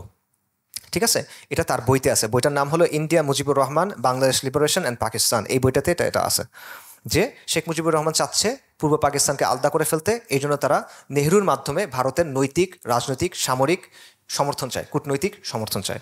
আচ্ছা, এরপরে হলো আগরতলা ষড়যন্ত্র, যেটা বলা হয় যে 1963 সালের জানুয়ারির শেষ দিকে শেখ মুজিবুর রহমান, ওই যে রেসপন্স আসতেছিল না, সে তো নোট পাঠাইলো, ওই দিক থেকে রেসপন্স আসতেছে না, তখন নিজেই সে আগরতলা চলে গেল, ত্রিপুরার আগরতলায়, এবং সেখানে তাদের যে মুখ্যমন্ত্রী শচীন্দ্রলাল সিং তার সাথে দেখা করলো এবং একই কথা বললো যে বেসিক্যালি আলাদা করে ফেলবো, সাপোর্ট দেন। তো ওই শচীন সিংহ নেহরুর সাথে দেখা করতে গেল, কিন্তু নেহরু তখন এটার চাচ্ছিল না, কারণ চীনের সাথে গ্যাঞ্জাম চলতেছিল ভারতের তখন। তো সে বলছে যে না, এখন এই জিনিসটা আসলে করা যাবে না, এটা আমরা করতে চাচ্ছি না। এবং এটাও শচীন সিংহের এই বক্তব্য আছে একটা বইয়ে, ফয়েজ আহমেদ নামে একজন লেখকের, বইটার নাম হলো আগরতলা মামলা, শেখ মুজিব ও বাংলার বিদ্রোহ, এই বইতে এটা আছে। তো এই জায়গা থেকে আপনি দেখবেন যে অ্যাটলিস্ট 1963 পর্যন্ত ক্লিয়ারলি শেখ মুজিবুর রহমানের মধ্যে এই যে পূর্ব পাকিস্তানকে বিভক্ত করার বা আলাদা করার একটা চিন্তা ছিল, কিন্তু নেহরু তাকে তখন সাপোর্ট দেয় নাই, তাই সে আগাতে পারে নাই। ঠিক আছে, এটা একটা দিক, কিন্তু এটা একটা অন্য একটা দিক আছে। সেটা কি দেখেন যে আওয়ামী লীগের পক্ষ থেকে 6 দফা দাবি উত্থাপন করা হলো। আমরা জানি 6 দফাটা লিখছিল আসলে 2 জন আমলা, একজন নাম হলো রুহুল কুদ্দুস, একজনের নাম হলো আহমেদ ফজলুর রহমান। এরা সবাই মানে সিনিয়র সচিব টাইপের ছিল, এবং এটা মূলত ছিল একটা মানে রাজনৈতিক বক্তব্য হিসেবে, চাপ দেওয়ার একটা হাতিয়ার হিসেবে। রাজনৈতিক আলাপ আলোচনাতে অনেক বক্তব্য থাকে, দফা টফা প্রেজেন্ট করা হয় প্রেশারের জন্য, নেগোসিয়েশনের জন্য, এরকমভাবে। বাকি এটা আওয়ামী লীগ খুব ভালোভাবে ক্যাপচার করে এবং ইউজ করে, এবং শেখ মুজিব এটাকে তার মূল রাজনৈতিক মানে ইশতেহার টাইপের বানায় ফেলে 6 দফা। কিন্তু 6 দফার মধ্যে কিন্তু দেশ স্বাধীন করার কোনো কথা নাই।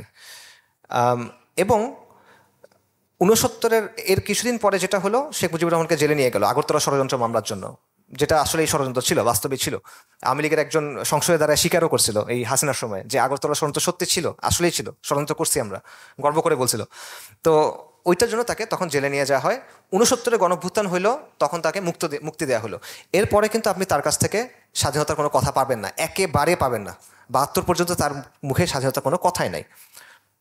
বরং ব্যারিস্টার মওদুদ আহমেদ, উনি শেখ মুজিবের সহকারী ছিলেন ওই সময়, উনি বলতেছেন যে শেখ মুজিব জেল থেকে মুক্ত হওয়ার পরে ইয়াহিয়া সাহেবের সাথে দেখা করতে গেল, ইয়াহিয়া খানের সাথে, এবং সেখানে আশ্বস্ত করলো যে 6 দফা দিয়ে পাকিস্তান ভাঙবে না, এটাতে পাকিস্তান সুসংহত হবে, এটাতে পাকিস্তান আরও স্ট্রং হবে, ঐক্য হবে, শান্তি বজায় থাকবে, এটা আমি আলাদা করতে চাচ্ছি না। 70-এর নির্বাচন দেখেন, আওয়ামী লীগ তো নির্বাচন করলো, কোনো জায়গায় তারা এখানে স্বাধীনতার কথা বলে নাই, কোনো জায়গাতে স্বাধীনতার কোনো বলা হয় নাই। এবং এই নির্বাচনে আওয়ামী লীগ জিতলো, জিতার পরে বাই ডিফল্ট পাকিস্তানের প্রধানমন্ত্রী হওয়ার কথা শেখ মুজিবুর রহমানের। 71 সালের ইভেন জানুয়ারিতে ইয়াহি খান ঢাকায় আসলো, এসে সে পরিচয় করে দিল পাকিস্তানের নেক্সট প্রধানমন্ত্রী শেখ মুজিবুর রহমান, এভাবে বললো। তো আপনি তার জায়গা থেকে চিন্তা করেন, একজন পলিটিশিয়ান, ক্যালকুলেটিভ প্রফেশনাল, সুযোগ সন্ধানী পলিটিশিয়ান, তার জন্য কোন অপশনটা বেটার? যদি এভাবে চায় আমি পাকিস্তানের প্রধানমন্ত্রী হব, অন্য অপশনটা হলো একটা অনিশ্চিত সিভিল ওয়ার, তাই না? কোন অপশনটা সে চুজ করবে? সাধারণ মানুষ, লজিক্যাল মানুষ, সে বলবে যে আমি প্রধানমন্ত্রী হতে চাই। এবং এটাই শেখ মুজিবুর রহমানের পরবর্তী সব আচরণ থেকে আপনি এটা প্রমাণ পাবেন।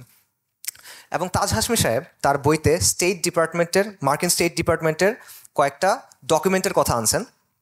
সেখানে মার্কিন দূতাবাসের কনসাল জেনারেল আর্চার কেন ব্লাড উনি বলতেছেন যে জানুয়ারি মাসে 1971 জানুয়ারি মাসে আওয়ামী লীগ নেতৃত্ব এবং ইয়াহিয়া খানের মধ্যে তলে তলে একটা সমঝোতা হয়ে গেছে। কি সমঝোতা? শেখ মুজিবুর রহমান প্রধানমন্ত্রী হবে, ইয়াহিয়া খান প্রেসিডেন্ট হিসেবে থেকে যাবে। এটা মার্কিন ডকুমেন্টের মধ্যে আছে, তাজহান সাহেব তার বইতে আনছে। 71 জানুয়ারি থেকে দেখেন, জানুয়ারি থেকে মার্চ পর্যন্ত অবস্থানটা দেখেন। মুজিব নির্বাচনে জিতছে, বোঝাপড়া হয়ে গেছে, এখন ক্ষমতা হস্তান্তর করা হবে, এটি তো দ্যাটস ইট, আর কোনো সমস্যা নাই। সমস্যাটা হইলো কোথায়? সমস্যাটা করলো কে? সমস্যাটা করলো ভুট্টো সাহেব এবং পাকিস্তানি আর্মি বেসিক্যালি, যে তারা একজন বাঙালির কাছে পাওয়ারটা হস্তান্তর করতে চায় না, যে এটা সম্ভব না, এটা কল্পনা করতে পারছে, এটা মানতে পারছে না যে একটা বাঙালি, ওই যে যারা কলা বাগানের পেছনে গিয়ে প্রয়োজন সারে, যারা মুরগি হালাল করতে পারে না, যারা অর্ধেক খতনা করা বা খতনা না করা, যারা অর্ধেক হিন্দু, তাদেরকে আমরা কীভাবে পাকিস্তানের করি? এটা তো সম্ভব না। তো এরপর কি হলো, তারা প্রেশারাইজ করলো এবং ইয়াহিয়া খান 28 ফেব্রুয়ারি বললো যে না, একটা ন্যাশনাল অ্যাসেম্বলি মিটিং হওয়ার কথা, এটা বন্ধ করবো আমরা। 28 ফেব্রুয়ারি 1 তারিখ ভাষণ দিল। এরপরে ছাত্ররা হিউজ প্রেশার দেওয়া শুরু করলো, মানে ঢাকার ছাত্র নেতারা, ছাত্র আন্দোলন শেখ মুজিবুর রহমানকেও ব্যাপক প্রেশার দিচ্ছে যে আপনি স্বাধীনতার ঘোষণা দেন। মানে তখন কিন্তু আপনি যদি হিস্ট্রি বই পড়েন, অলরেডি পতাকা উঠাই ফেলছে, কাগজের বন্দুক টন্দুক নিয়ে মার্চ করতেছে, মেয়েরা ছেলেরা মার্চ করতেছে, গান টান বাজাইতেছে, একদম বীর বাঙালি অস্ত্র ধরো বাংলাদেশ স্বাধীন করে, এগুলো কিন্তু তখন স্লোগান চলতেছে। এবং মুজিবুর রহমানকে প্রেশার দিচ্ছে আপনি স্বাধীনতার ঘোষণা দেন। মুজিবুর রহমান স্বাধীনতার ঘোষণা দিচ্ছে না, সে 4টা শর্ত দিছে, যে মার্শাল ল উঠায় নেন, সেনাবাহিনী ব্যারাকে ফিরে যাক, ক্ষমতা হস্তান্তর করেন, আর যেই ক্ষতি হয়েছে ক্ষতিগুলার তদন্ত করেন, এরকম কথা। এটা কিন্তু বলে নাই। 7ই মার্চের ভাষণ, এখানে ইউনিল্যাটারাল ডিক্লারেশন অফ ইন্ডিপেন্ডেন্স নাই, স্বাধীনতার কোনো ঘোষণা নাই এখানে। এই ভাষণ শেখ মুজিবুর রহমান শেষ করছে জয় বাংলা জয় পাকিস্তান বলে। এটার চাক্ষুষ অনেক অনেক অনেক সাক্ষী আছে। অলি আহাদ সাহেব আছেন, একে খন্দকার সাহেব আছেন, ডক্টর জাফরুল্লাহ চৌধুরী আছেন, সাংবাদিক নির্মল সেন আছেন, কবি শামসুর রহমান আছেন। এরা সবাই বলছে যে শেখ মুজিবুর রহমান সেখানে জয় পাকিস্তান বলে শেষ করছে। অথচ ওই দিন এটা শেখ হাসিনাও কনফার্ম করছে যে ওই দিন ছাত্রনেতারা, একদম গরম ছাত্রনেতা যারা, সিরাজুল আলম খানরা, তারা চিরকুটের মধ্যে লিখে দিছে যে আপনি স্বাধীনতার ঘোষণা দিবেন, এবং ওই চিরকুট শেখ মুজিবকে দিছে যে আপনি এটা কিন্তু বলতে হবে। উনি এটা বলে নাই, ঠিক আছে। এবং হাসিনা নিজেও বলে যে হ্যাঁ আমার বাবাকে চিরকুট দেওয়া হয়েছিল, সেটা উনি বলে নাই। আবার হাসিনা এটাও বলে যে আমার বাবা স্বাধীনতার ঘোষণা করছে। স্বজন হারানোর বেদনায় মাথাটা তার ঠিক নাই আর কি, ওই জন্য এসব বলে। আচ্ছা, সো আলটিমেটলি দেখেন যে এরকম অনেকগুলো প্রমাণ আছে, আরও অনেক প্রমাণ আছে। শেখ মুজিবুর রহমান এইখানকার আমেরিকান এম্বাসির সাথে যোগাযোগ করছে যে আপনারা ইয়াহিয়াকে বলেন পাওয়ার হস্তান্তর করতে, আমার দলের র্যাডিক্যালরা আমাকে অনেক বেশি চাপ দিচ্ছে স্বাধীনতার ঘোষণা দিতে। এবং সবচেয়ে বড় যেটা প্রমাণ, 7ই মার্চ যদি স্বাধীনতার ঘোষণা হয়, 24শে মার্চ পর্যন্ত তারা করলোটা কি? মিটিং করছে, প্রথমে ইয়াহিয়া খানের সাথে, তারপর ভুট্টো সাহেবের সাথে, মানে 3 জন মিলে। এবং মিটিংয়ের পরে শেখ মুজিব বের হয়ে এসে বলতেছে যে হ্যাঁ হ্যাঁ অগ্রগতি হচ্ছে, আমাদের আলোচনায় অগ্রগতি হচ্ছে। স্বাধীনতা ঘোষণা হয়ে গেলে কিসের অগ্রগতি? এখন মিটিংটাও আবার কিসের? রাইট, তো হয় না, এটা ডাজন্ট কম্পিউট। এরপর কি হলো? এরপর হলো 25শে মার্চের ক্র্যাকডাউন। 25শে মার্চের রাত্রে ক্র্যাকডাউন হলো, শত শত মানুষ মারা গেল। নাপাক আর্মি, যাদের কাজ হলো মুসলিম মারা, তাদের একমাত্র ক্রেডিট এখন পর্যন্ত এটাই। বাংলায়, বালুচিস্তানে, ওয়াজিরিস্তানে, এই জায়গাগুলোতে মুসলিম মারাটা তাদের আসলে মানে একমাত্র ক্রেডেন্সিয়াল আর কি। অনেক মানুষ মারা গেল। আপনারা ডেড রেকনিং পড়েন, শর্মিলা বসুর বই, আবারও এটা আওয়ামী ন্যারেটিভ না, সেখানেও কিন্তু সংখ্যা দেওয়া আছে যে খালি 25শে মার্চে বলা হচ্ছে, পাকিস্তানিদের কনভারসেশন, আর্মির কনভারসেশন নিয়ে আসছে যে অ্যাটলিস্ট এই এর ভিতরে ঢাকা ইউনিভার্সিটি এবং পুরান ঢাকা এই অঞ্চলে অ্যাটলিস্ট 300 মানুষ মারা গেছে। ঠিক আছে, এখন মানুষের সংখ্যাটা 300 মানুষ কম নাকি বেশি, আপনি এটা আসলে কি বলবেন? তো এই জিনিসপত্র হলো। এরপরেও তাজউদ্দিন সাহেব শেখ মুজিবের কাছে গেছে টেপ রেকর্ডার নিয়ে, আপনি স্বাধীনতার ঘোষণা দেন, আমরা এটা প্রচার করব, আপনি আমাদের সাথে আসেন, আমরা আপনাকে সেফ হাউসে নিয়ে যাব। শেখ মুজিব কি বললো? 27 তারিখ হরতাল ডাকছি, বাসায় গিয়ে আরাম করে ঘুমাও, ব্যাপক হরতাল হবে 27 তারিখ। স্বাধীনতার ঘোষণা কোথায়? আচ্ছা, এবং তাজউদ্দিন সাহেব বলতেছেন যে 72 সালের 10ই জানুয়ারি যখন শেখ মুজিবুর রহমান দেশে ফেরত আসছে, তখন তাজউদ্দিনকে বলতেছে, তাজউদ্দিন তোমরা তো পাকিস্তান ভেঙেই ফেললা। এটা সে বলতেছে, তাকে বলতেছে তোমরা তো পাকিস্তান ভেঙেই ফেললা। এরকম অনেক এই আছে যে মেজর জেনারেল খাদেম হোসেন রাজা, উনি এইখানে পোস্টেড ছিল ঢাকাতে, তার কাছে মার্চে 2বার শেখ মুজিবুর রহমান যোগাযোগ করছে মানুষের মাধ্যমে যে আমাকে শেল্টার দাও, কারণ আমার দলের র্যাডিক্যালরা এটা বলতেছে ওইটা বলছে, তারা এগুলা করবে। 2বার সে করছে। এবং সবচেয়ে বড় যেটা এক্সাম্পল, যে মুজিব কিন্তু পাকিস্তানে তো তাকে নিয়ে গেছে বন্দি জেলে, সে ঘটনার প্রভাব কিছু জানে না। 71 সালের 20শে ডিসেম্বর জুলফিকার আলী ভুট্টো গেছে তার সাথে দেখা করতে। ভুট্টো গিয়ে বলতেছে এই ঘটনা ঘটছে, এটা তো আলাদা হয়ে গেছে, এখন আমি পাকিস্তানের প্রেসিডেন্ট এবং আমি চিফ মার্শাল ল অ্যাডমিনিস্ট্রেটর। তো এটা কি হলো? আমি মেজরিটির নেতা, আমি নির্বাচনে দেখছি, আমি এটা হব, তুমি আমাকে রেডিও স্টেশনে নিয়ে যাও, টিভি স্টেশনে নিয়ে যাও, আমি বলতেছি এটা আবার ঠিক হয়ে যাবে, এরকম কথাটা সে বলা শুরু করছে। আচ্ছা, সো আলটিমেটলি আপনি দেখেন যে মুজিবুর রহমান লাইফে 3টা ফেজ আছে, আসলে 4টা ফেজ আছে আসলে, আমরা 3টার কথা বলি। একটা হলো প্রথমে সে পাকিস্তানের জন্য আন্দোলন করছে মুসলিম লীগের হিসেবে, তারপরে সে আমরা দেখি যে 56 বা 63 বা এই সময় পর্যন্ত সে চাচ্ছে যে বিচ্ছিন্ন বা মানে আলাদা করে ফেলবে ইন্ডিয়ার সাহায্য নিয়ে। লিফলেট বিলি করছে, আগরতলা ষড়যন্ত্র মামলা ইত্যাদি ইত্যাদি হয়েছে। কিন্তু যখন নেহেরু অসম্মতি জানাইছে, তারপর যেটা হয়েছে যে তার চিন্তা পাল্টাইছে এবং সে নিয়মতান্ত্রিক রাজনীতির দিকে গেছে। এবং আলটিমেটলি 69-এর পর থেকে আপনি দেখেন যে সে কিন্তু প্রধানমন্ত্রী হইতে চায় তখন, কারণ তার জন্য এটা তখন ক্লিয়ার একটা রাস্তা হয়ে গেছে। এবং সে আলটিমেটলি হয়েছেও, কিন্তু ফেয়ার অ্যান্ড স্কোয়ার নির্বাচনে জিতে সে হয়েছে। তার জন্য দরকার নাই এখন বিপ্লবী রাজনীতি করার, সেটা হয়েই যাচ্ছে। সো এইটা হলো আরেকটা বিষয়। এবং তার যে বৈশিষ্ট্য যে সে আসলে দুইটা দিককে খুশি রাখার চেষ্টা করতো। একদিকে সে পাকিস্তানি এলিট যেটা আছে বা পাকিস্তানের জেনারেলরা যারা আছে তাদের সাথে দেখা করতো এবং তাদেরকে বলতো হ্যাঁ হ্যাঁ ঠিক আছে পাকিস্তানের পক্ষে আছে, এই সেই হ্যান ত্যান, আমি দেশপ্রেমী। আবার তার দলের যারা র্যাডিক্যালস যারা, তাদেরকে বলতো যে হ্যাঁ হ্যাঁ তোমাদের সাথে আছি, তোমরা কাজ করো, আগে যাও আগে যাও আগে যাও। সবাই সাথে কথা বলতো, সবার পিঠে হাত বোলাতো, একজনের কথা শুনতো আর একজনের দিকে তাকাইতো। সবাইকে বুঝ দিয়ে রাখার একটা ক্যাপাসিটি তার ছিল। বড় নেতা তাদের এগুলো থাকে আসলে। মানুষ যেটা তার কাছে শুনতে চাইতো সেটা সে মানুষকে শোনাতে পারতো। কিন্তু সে তার নিজের একটা অপরচুনিটি খুঁজতো যে আমি এখান থেকে কীভাবে আসলে ক্যাশ করতে পারবো। এবং মুনতাসির মামুন লিখছে যে শেখ মুজিবুর রহমান একটা অনিচ্ছুক জাতিকে স্বাধীনতা নিয়ে আসছেন, স্বাধীনতা দিছেন, একটা অনিচ্ছুক জাতির জন্য তিনি স্বাধীনতা নিয়ে আসছেন। বাস্তবতা হলো যে ইতিহাস, প্রেক্ষাপট, তাকদির অনিচ্ছুক শেখ মুজিবকে একটা স্বাধীন দেশের প্রধান বানায় দিছে। এটা হলো বাস্তবতা। তো মূল কথা হলো মুজিব মেইন না, এখানে আসলে আরও অনেকগুলো প্লেয়ার ছিল। আমি সংক্ষেপে বলি, সময় বেশি নাই। একটা হলো সিরাজুল আলম খান বা নিউক্লিয়াস, এটা খুব ইম্পর্টেন্ট একটা রোল প্লে করে। এটা ছাড়া আপনি আসলে এই বিষয়টা বুঝতে পারবেন না। সেটা হলো যে 60-এর দশকের শুরু থেকে 1962 সময় থেকে ছাত্রলীগের মধ্যে একটা র্যাডিক্যাল অংশ ছিল যারা চাচ্ছিল বাংলাদেশকে স্বাধীন করে ফেলবে। এটা আদর্শিকভাবে কমিউনিজম দ্বারা বেশ ভালো ধরনের প্রভাবিত ছিল। লেনিনের বই, ট্রটস্কির বই, মাও সেতুংয়ের বই, এগুলো দ্বারা তারা বেশ প্রভাবিত ছিল। এবং এটা ছিল ইনিশিয়ালি এটা একটা সেলের মতো ছিল, 4 জনের মতো মানুষ ছিল: কাজী আরেফ, আব্দুর রাজ্জাক সাহেব, আবুল কালাম আজাদ এবং সিরাজুল আলম খান। সিরাজুল আলম খান ওনাকে বাংলাদেশের, এটা হলো মাস্টার মাইন্ড আসলে, এবং ফেক মাস্টার মাইন্ড না। মাস্টার মাইন্ড কথাটা এখন অনেক হালকা হয়ে গেছে, বাট সিরাজুল আলম খান আসলেই মাস্টার মাইন্ড। তাকে বাংলাদেশের রাজনীতির রহস্য পুরুষ বলা হয়, কাপালিক ডাকতো, দাদা ডাকতো, অনেক নামটাম ছিল। 69-এর যে গণ অভ্যুত্থান, এটার প্রধান রূপকার বলতে হবে আপনার তাকে। মাওলানা ভাসানীর এখানে অনেক বড় একটা রোল ছিল, বাট প্রধান রোলটা আসলে সিরাজুল আলম খানের এখানে ছিল। তো তাদের নেতৃত্বে নিউক্লিয়াস তারা একদম ওই যে রক্ত দিয়ে শপথ করছে, আঙ্গুল কেটে রক্ত দিয়ে শপথ করছে যে বাংলাদেশকে স্বাধীন করবো আমরা, এটার আগ পর্যন্ত আমরা ব্যক্তিগত সুখ স্বাচ্ছন্দ্য সবকিছু ত্যাগ করলাম। এই টাইপের মানে রোমান্টিসিজমও তাদের মধ্যে ছিল। এবং তারা স্বাধীন বাংলা বিপ্লবী পরিষদ এই টাইপের জিনিসপত্র গঠন করছিল। এবং 66 থেকে 69 পর্যন্ত যেই সময়টায় মুজিবুর রহমান জেলে, ওই সময়টা রাজনীতির মধ্যে এরা অত্যন্ত পাওয়ারফুল হয়ে গেল। এই ছাত্রনেতারা তারা অত্যন্ত পাওয়ারফুল হয়ে গেল। এবং আলটিমেটলি 69-এর গণঅভ্যুত্থানে একদিকে মাওলানা ভাসানী, আরেকদিকে ছাত্রনেতারা, এরাই কিন্তু এই আন্দোলনটা উঠালো। 70 সালে তারা একটা প্রচারপত্র বিলি করলো যে 6 দফা যদি কার্যকর না হয়, এটা যদি মেনে নেওয়া না হয়, তাহলে বাঙালিকে মুক্তি সংগ্রাম করতে হবে, মুক্তি সংগ্রাম করে আলাদা করে ফেলতে হবে। এবং পতাকা প্রথম উঠানো, জয় বাংলা স্লোগান, এবং আলটিমেটলি আমার সোনার বাংলাকে জাতীয় সঙ্গীত হিসেবে নিয়ে আসা, পাকিস্তান, এই সবগুলা পতাকার ডিজাইনও, এই সবগুলো আলটিমেটলি নিউক্লিয়াসের উদ্যোগে করা। ঠিক আছে, সো অত্যন্ত গুরুত্বপূর্ণ। এবং সিরাজুল আলম খানের বক্তব্য হলো যে 70 সালে জেল থেকে বের হওয়ার আগ পর্যন্ত শেখ মুজিবুর রহমান জানতেন না যে আসলে আমরা কি করতেছি, পুরোপুরি তার আইডিয়া ছিল না। এবং জয় বাংলা স্লোগান এবং এই যে জাতীয় পতাকা আমরা বানাইছি, উনি এটার পক্ষে ছিল না ইনিশিয়ালি। আচ্ছা, এবং আলটিমেটলি যখন যুদ্ধ হইলো, এরাই কিন্তু আপনারা জানেন মুজিব বাহিনী ছিল, এরাই কিন্তু আলটিমেটলি মুজিব বাহিনী হয়, বিএলএফ হয়, এবং এটা ডিরেক্টলি ইন্ডিয়ান আর্মির আন্ডারে ছিল। আচ্ছা, আরেকটা ফ্যাক্টর দেখেন, এটা হলো ইস্ট বেঙ্গল রেজিমেন্ট বা পাকিস্তান আর্মিতে থাকা বাঙালি সেনা অফিসাররা। এবং এটার মধ্যে অনেক প্রমিনেন্ট মানুষ আছেন, মেজর জিয়া আছেন, মেজর জলিল আছেন, তাহের আছে, আবু তাহের, খালেদ মোশাররফ, এটা প্রমিনেন্ট, আরও অনেকে আছে আপনারা নাম জানেন। তারা যে বিদ্রোহ করবে এটা কারো হিসেবের মধ্যে ছিল না, এটা ইন্ডিয়ার হিসেবে ছিল না, এটা আমেরিকার হিসেবে ছিল না, নিউক্লিয়াসের হিসেবের মধ্যে ছিল না। কিন্তু আলটিমেটলি স্বাধীনতার ঘোষণাটা ওই দিক থেকে আসলো, তারা কিন্তু দিতে পারে নাই। শেখ মুজিবুর রহমান বলছে হরতাল ডাকবো, এই সেই, ওইখান থেকে ঘোষণা আসে নাই। কিন্তু 27শে মার্চ জিয়াউর রহমান সাহেব যখন বললো উই রিভোল্ট, 25শে মার্চ রাতে বললো উই রিভোল্ট, আমরা বিদ্রোহ করছি, 27শে মার্চ কিন্তু কালুরঘাট থেকে তারাই এটার ঘোষণাটা দিল। তো পুরো সিচুয়েশন এটা কিন্তু আরেকটা ডাইমেনশন নিয়ে আসলো।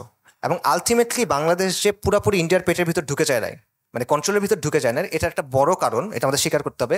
সেটা হলো এই আর্মির এই অংশটা, যেটা পরবর্তীতে স্বাধীন বাংলাদেশের আর্মি হয়েছে, তাদের একটা ভূমিকা এখানে আছে, ঐতিহাসিক ভূমিকাটা আসলে অস্বীকার করার সুযোগ নাই। তো এখানে একটা প্রশ্ন দেখেন, পুরা ব্যাপারটাকে যারা বলেন যে ভারতীয় চক্রান্ত, তাদের অনেকে আবার এই আর্মি অফিসারদের অ্যাডমায়ার করেন, পছন্দ করেন। তা আপনি দুটো মিলাচ্ছেন কেমনে? যদি পুরো ব্যাপারটা ভারতীয় চক্রান্ত হয়, এরা কি ভারতীয় এজেন্ডা বাস্তবায়ন করতেছিল? কারণ তারা তো ক্রুশাল রোল ছিল এখানে, অত্যন্ত ক্রুশাল রোল, গুরুত্বপূর্ণ রোল। তারা ওটা না করলে এটা আগাই না ঘটনা প্রবাহ। এটা আসলে কি? সো ব্যাপারটা আসলে এভাবে চিন্তা করার সুযোগ নাই। এখানে আরেকটা মেজর প্লেয়ার হলো জুলফিকার আলী ভুট্টো সাহেব। ইয়াহিয়া ওই যে শেখ মুজিবুর রহমান 7ই মার্চে বললো যে আপনি আমার কথা শুনলেন না, আপনি শুনলেন ভুট্টো সাহেবের কথা। এইটাই ভুট্টো সাহেবের কথা কি ছিল, যে ক্ষমতা তাকে দেওয়া যাবে না, কোনো না কোনোভাবে মুজিবুর রহমানকে প্রধানমন্ত্রী বানানো যাবে না, এবং ভুট্টো সাহেব তার পক্ষে পাকিস্তানের মিলিটারি এলিট, পলিটিক্যাল এলিটদেরকেও সাথে নিয়ে আসতে পারলো। এবং এটার ফলে আলটিমেটলি এমন একটা পরিস্থিতি তৈরি হলো যেটা ভারত ক্যাপিটালাইজ করতে পারে। ভারত ক্যাপিটালাইজ করতে চাইবে, শুরু থেকে তার ইচ্ছা ছিল এটা ভেঙে দেওয়া। ভারতের জিওপলিটিক্যাল জায়গা থেকে তার উদ্দেশ্য, মিলিটারি মানে ন্যাশনাল সিকিউরিটির জায়গা থেকে তার উদ্দেশ্য সবসময় হবে এই জায়গাটাকে নিউট্রালাইজ করে রাখা। আপনি তাকে সুযোগ করে দিয়েছেন ওই কাজটা করার মাধ্যমে, এটা ছিল কথা। 78 সালে ইয়াহিয়া খানের একটা হলফনামা লাহোর হাইকোর্টে জমা হয়েছে। সেখানে সে বলছে যে পাকিস্তানের বিভক্তির জন্য মুজিব নয় বরং ভুট্টো দায়ী। 71 সালে ভুট্টোর অবস্থান ও বৈষম্যমূলক আচরণ পাকিস্তানের ঐক্যের জন্য শেখ মুজিবের 6 দশক দাবির চেয়ে বেশি ক্ষতিকর ছিল। ভুট্টোর পদের লোভ এবং অনমনীয় অবস্থানের কারণে পুরো পাকিস্তানে বিদ্রোহ সংগঠিত হয়। ইয়াহিয়া খান বলতেছে যে ভুট্টো আসলে মূল দায়ী। অবভিয়াসলি এখানে আরও প্লেয়ার আছে। আরও প্লেয়ারকে ভারতের একটা বড় ভূমিকা এখানে ছিল। নেহেরুকে মুজিব প্রস্তাব দিছিল, আপনি সাহায্য করেন আমরা ভেঙে দিব। নেহেরু ওইটা গ্রহণ করতে পারে নাই যে কোনো কারণে। নেহেরুর মেয়ে যে ইন্দিরা গান্ধী সেটা গ্রহণ করছে, এবং বলা হয় যে ইন্দিরা গান্ধী বাংলাদেশ হওয়ার পর বলছিল 1000 সাল কা বদলা লে লিয়া। 1000 সালের বদলা কি, যে উপমহাদেশে যে ইসলাম মুসলিমদের যে শাসন ছিল এটার বদলা নিছি। আমি জানি না সে আসলে বলছে কিনা, আমি ট্রেস করার চেষ্টা করছি, ডিরেক্ট প্রাইমারি কোনো সোর্স পাই নাই। বাট এই কথাটা আলটিমেটলি তাদের অবস্থানটাকে বাস্তবে আসলে তুলে ধরে, ইন্ডিয়ার অবস্থানটা এরকম ছিল। পাশাপাশি এখানে আরও প্লেয়ার ছিল, রর অনেক কার্যক্রম এখানে ছিল। রিসার্চ অ্যান্ড অ্যানালাইসিস উইং, যেটা ভারতীয় গোয়েন্দা বাহিনী, বিশেষ করে 2জন ব্যক্তির নাম আপনারা অনেক হয়তো বা জানেন, চিত্তরঞ্জন সুতার এবং কালিদাস বৈদ্য। এবং এদের এক্সক্লুসিভ মিশন ছিল যে এখানে এসে একটা অংশকে ভাগ করে ফেলা। কিন্তু এটা 71-এ যে ভাগ হয়েছে ওরকম ভাগ না। এটার ভাগটা হলো যে এখানকে হিন্দু অধ্যুষিত যে এলাকাগুলো আছে সেগুলোকে নিয়ে একটা হিন্দু বাঙালিদের আলাদা দেশ করা। চিত্তরঞ্জন সুতার 2বার নির্বাচন করছে, একবার যুক্তফ্রন্ট থেকে পাকিস্তান আমলে, আরেকবার 72 সালে সম্ভবত, মানে 72 বা 73 সালে আওয়ামী লীগ থেকে। 2বার সে নির্বাচনে জয়ীও হয়েছে। তার সাথে মুজিবের খুব ভালো সম্পর্ক ছিল, তার সাথে সিরাজুল আলম খানের খুব ভালো সম্পর্ক ছিল। 15ই আগস্টের সময় সিরাজুল আলম খান ছিল তার বাসায় কলকাতায়। কালিদাস বৈদ্য ছিল তারও এরকম। এবং 71 পরে এরা একটা আন্দোলন শুরু করছিল, এটা হলো স্বাধীন বঙ্গভূমি আন্দোলন। তাদের প্ল্যান ছিল দক্ষিণ পশ্চিমাঞ্চল, যেটা খুলনা, ফরিদপুর, পটুয়াখালী, বরিশাল, এগুলাকে তারা আলাদা করে ফেলবে। আলাদা করে একটা হিন্দু বাঙালিদের আলাদা দেশ হবে, স্বাধীন বঙ্গভূমি আন্দোলন, বাঙালি হিন্দুদের জন্য আলাদা দেশ। আপনারা দেখেন যে সামনে কিন্তু লং মার্চের অনেক ঘোষণা টোষণা আসতেছে, চট্টগ্রামে অনেক কিছু হচ্ছে। তো এগুলা খেয়াল রাখবেন, কারণ চিত্তরঞ্জন সুতার, কালিদাস বৈদ্য, এদের লোকজন বা এদের মতো লোকজন এখনো আছে। বিশেষ করে আওয়ামী লীগ যখন পাওয়ারে থাকে না, এটা তখন অনেক বেশি সক্রিয় থাকে। এটা মাথায় রাখার ব্যাপার আছে। সো শেষের দিকে যদি আমরা যাই, সেটা হলো যে 71 কি কাঙ্ক্ষিত ছিল নাকি অনাকাঙ্ক্ষিত ছিল, এর একটা প্রশ্ন আসে।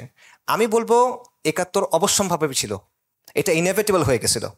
এই বাস্তবতাটা ইনএভিটেবল হয়ে গেছিল, এবং এটা মূলত হয়েছিল পাক আর্মি, নাপাক আর্মি এবং পাক এলিটদের জন্য, সেখানকার যে পলিটিক্যাল এলিট তাদের জন্য। আপনি একটা দেশ বানাচ্ছেন ইসলামের নামে, আপনি একটা দেশ বানাচ্ছেন মুসলিম পরিচয়ের নামে, কিন্তু সেখানে ইসলামের কিছু নাই, সেখানে মুসলিম পরিচয়ের কিছু। তো এই অসন্তোষটা তারা তৈরি করছে, এবং এটাকে কাজে লাগাচ্ছে কে? ভারত। এটাকে কাজে লাগাচ্ছে সিরাজুল আলম খানরা, এটাকে কাজে লাগাচ্ছে র, এটসেট্রা এটসেট্রা। বাট তারা যদি এই কাজটা না করে, এই সিচুয়েশনটা এইভাবে তৈরি হয় না। ইসলামপন্থীদের ভূমিকার ব্যাপারে কিছু কথাবার্তা বলি, বিতর্কিত কথাবার্তা। সেটা হলো যে ইসলামপন্থীরা মোটা দাগের রাজনৈতিক ঐক্যের পক্ষে ছিল, যে পাকিস্তান অখণ্ড থাক এটার পক্ষে তারা ছিল। এটা আন্ডারস্ট্যান্ডেবল, আমি এটার জন্য তাদের দোষ দিই না। রাজনৈতিক একটা অবস্থান হইতেই পারে যে পাকিস্তান অখণ্ড থাক, এটা আমি চাই, ভারতের কররাজ্য না হোক, এটাই আমি চাই। কিন্তু সমস্যা কোন জায়গায়? সমস্যা হলো যে পাকিস্তান আর্মি তো ওয়ার ক্রাইম করছে, তারা তো যুদ্ধ অপরাধ করছে, এটা তো প্রমাণিত, এটা তাদের কমিশন দ্বারা প্রমাণিত। 71-এর পরে পাকিস্তানে বিচার বিভাগীয় তদন্ত হয়েছে, সেখানে তারা নিজেরা বলছে এটা। আপনারা দেখবেন ইমরান খান সাহেব, নওয়াজ শরীফ সাহেব, তারা কিন্তু এগুলো বলে, তারা নিজেরাই বলে যে আমরা এই কাজগুলো করছি। এটা মানে আওয়ামী লীগের কথা না, এটা বাস্তব কথা, তারা এটা করছে। তো এই কাজটা যখন হয়েছে, তখন আপনার ভূমিকা কি হবে? আপনি রাজনৈতিক অবস্থানে সেটা ভিন্ন, সমস্যা নাই। কিন্তু যখন এই জিনিসটা হয়েছে, এটা তো গোপনে হয় নাই, ম্যাসাকার, রেপ, গণকবর, এই জিনিসটা যখন হয়েছে তখন আপনার অবস্থানটা কী হবে? এইটা আর কি প্রশ্নটা। এখানে একটা জিনিস ক্লিয়ার করার দরকার আছে, সেটা হলো আওয়ামী প্রোপাগান্ডা, আওয়ামী লীগ যে যুদ্ধ অপরাধের বিচার করছে কোট আনকোট, এইটার সাথে অ্যাকচুয়াল হিস্ট্রি তফাৎ করতে হবে। কারণ আওয়ামী লীগ যে যুদ্ধ অপরাধের বিচার করছে, এটা একটা ক্যাঙ্গারু কোর্ট ছিল, এটা একটা রাজনৈতিকভাবে মোটিভেটেড বিচার ছিল এবং এটা বেসিক্যালি জুডিশিয়াল কিলিং ছিল। তারা বেসিক্যালি জামাত ইসলামের টপ লিডারশিপকে সরায় ফেলার জন্য এটা করছে ইন্ডিয়ার হেল্প নিয়ে। এইটা আমাদের বয়ান না, এই জায়গা থেকে আমি কথা বলতেছি না, এবং এই অবস্থানটার পার্থক্যটা বোঝা জরুরি আছে। আমার পয়েন্টটা হলো, এবং এটাও আমরা বিশ্বাস করি না যে মনে করেন আবারও রাজাকার যারা ছিল সেখানে বিভিন্ন দলের লোক ছিল, নিজাম ইসলামী ছিল, মুসলিম লীগ এটসেট্রা, সেকুলার পার্টির লোকজনও ছিল, কিন্তু আল বদর বা আল শামস যেগুলো ছিল এগুলো গঠিত হয়েছিল পাকিস্তানি ছাত্র সংঘ, মানে অর্থাৎ ইসলামী ছাত্র শিবিরের যেটা ফোররানার তাদের দিয়ে। সো তারা রেপ করছে, লুট করছে, ডাকাতি করছে, এটা আসলে বিশ্বাস করা কঠিন, কারণ আলটিমেটলি তারা তো ইসলামী রাজনীতি করে, ইসলামী আদর্শ ধারণ করে। তা আমি আমার মুসলিম ভাই সম্পর্কে তো আমার বেসিক কিছু ধারণা আছে, সে গিয়ে রেপ করবে, লুট করবে, মানে এই জিনিসটা আসলে বাস্তবসম্মত না, এটা বিশ্বাসযোগ্য না। কাজেই মত পথের পার্থক্য থাকে মানুষের মধ্যে, অবশ্যই থাকে, কিন্তু আপনার মুসলিম ভাইয়ের প্রতি বেসিক কিছু ইনসাফ আপনার করতে হবে আল ওয়ালা আল বারার জায়গা থেকে।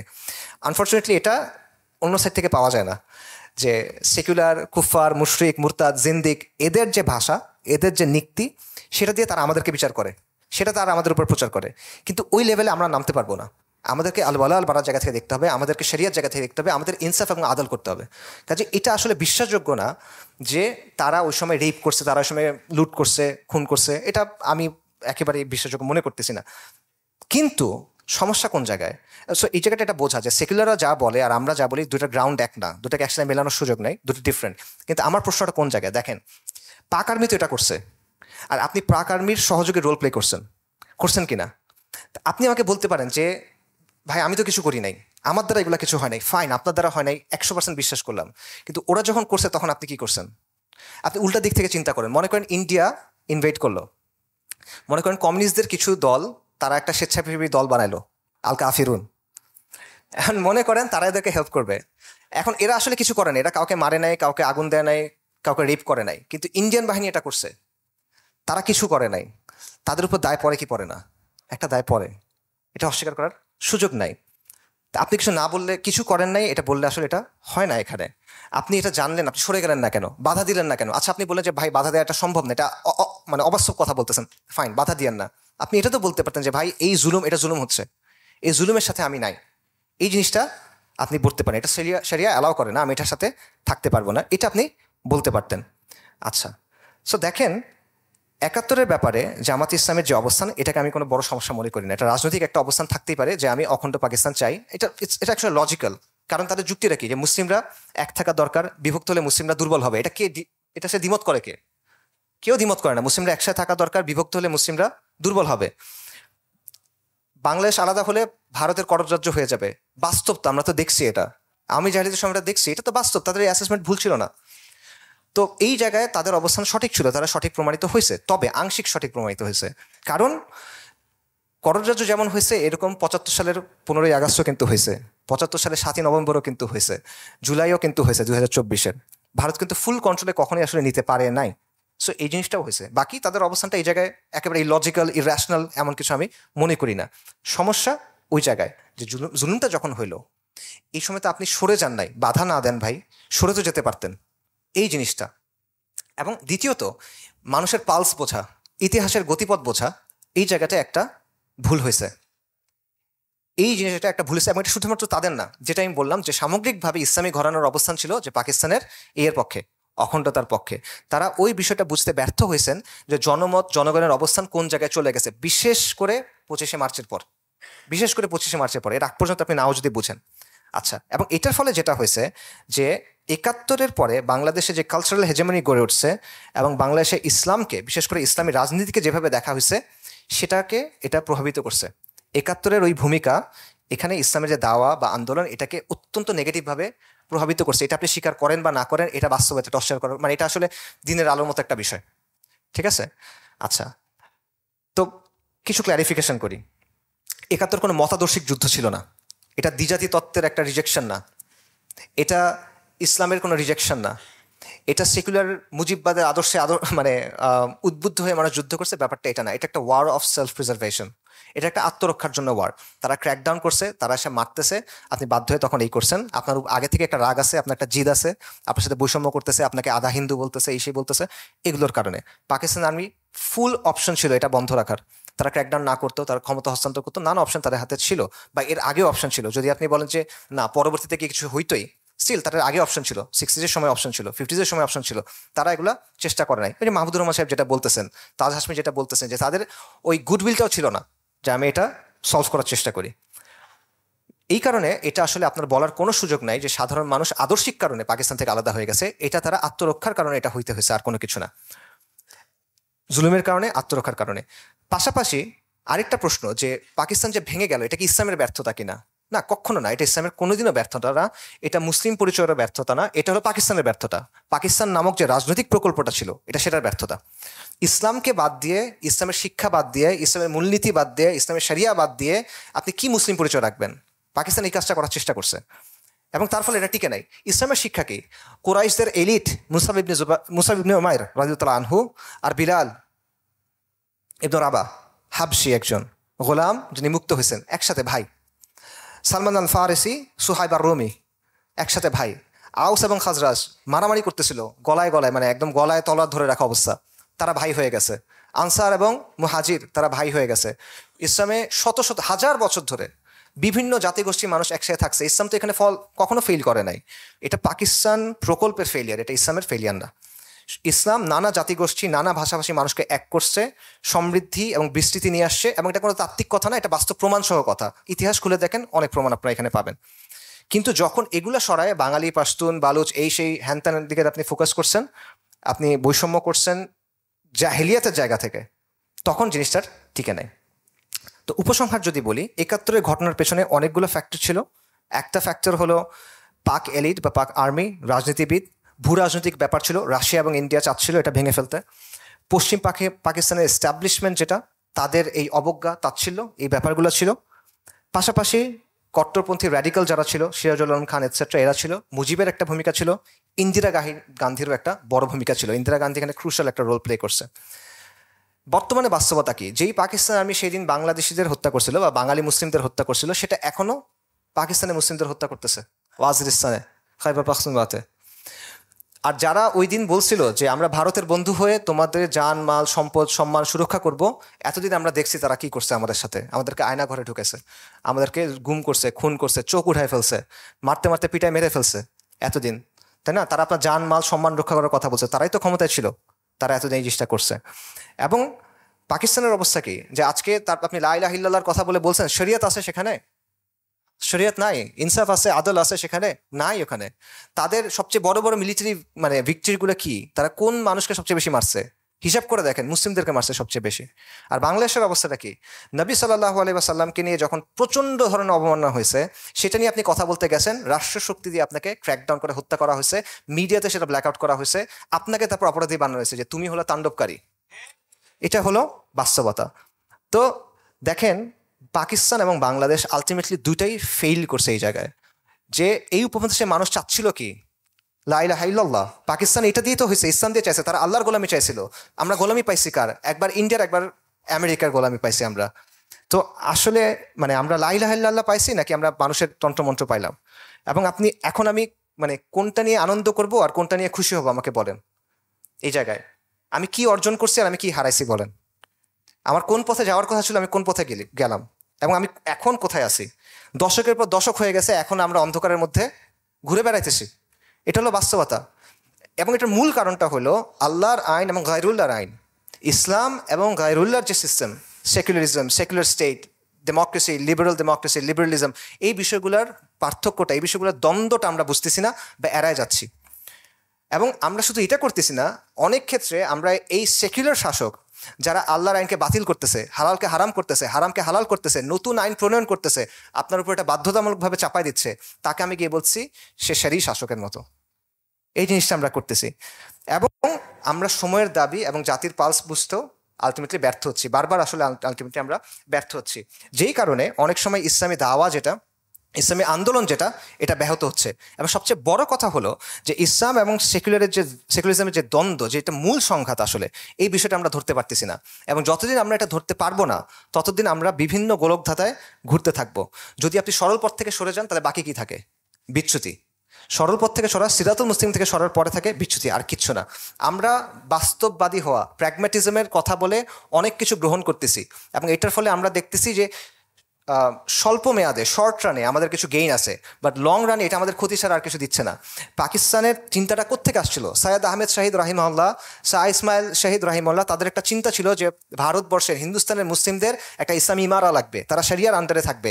এই চিন্তাটা স্যার সৈয়দ আহমেদ আলিগড়ের বিশ্ববিদ্যালয় আর মুসলিম লীগের হাত ধরে কি হলো? Liberal Democratic secular Pakistan. আপনি ইসলাম ফালায় দিয়ে মুসলিম জাতীয়তাবাদ করছেন, যেটার মধ্যে রুহটা নাই, ইসলামী সেটার মধ্যে নাই। সেটার রেজাল্ট হলো যে আজকে এই অবস্থা।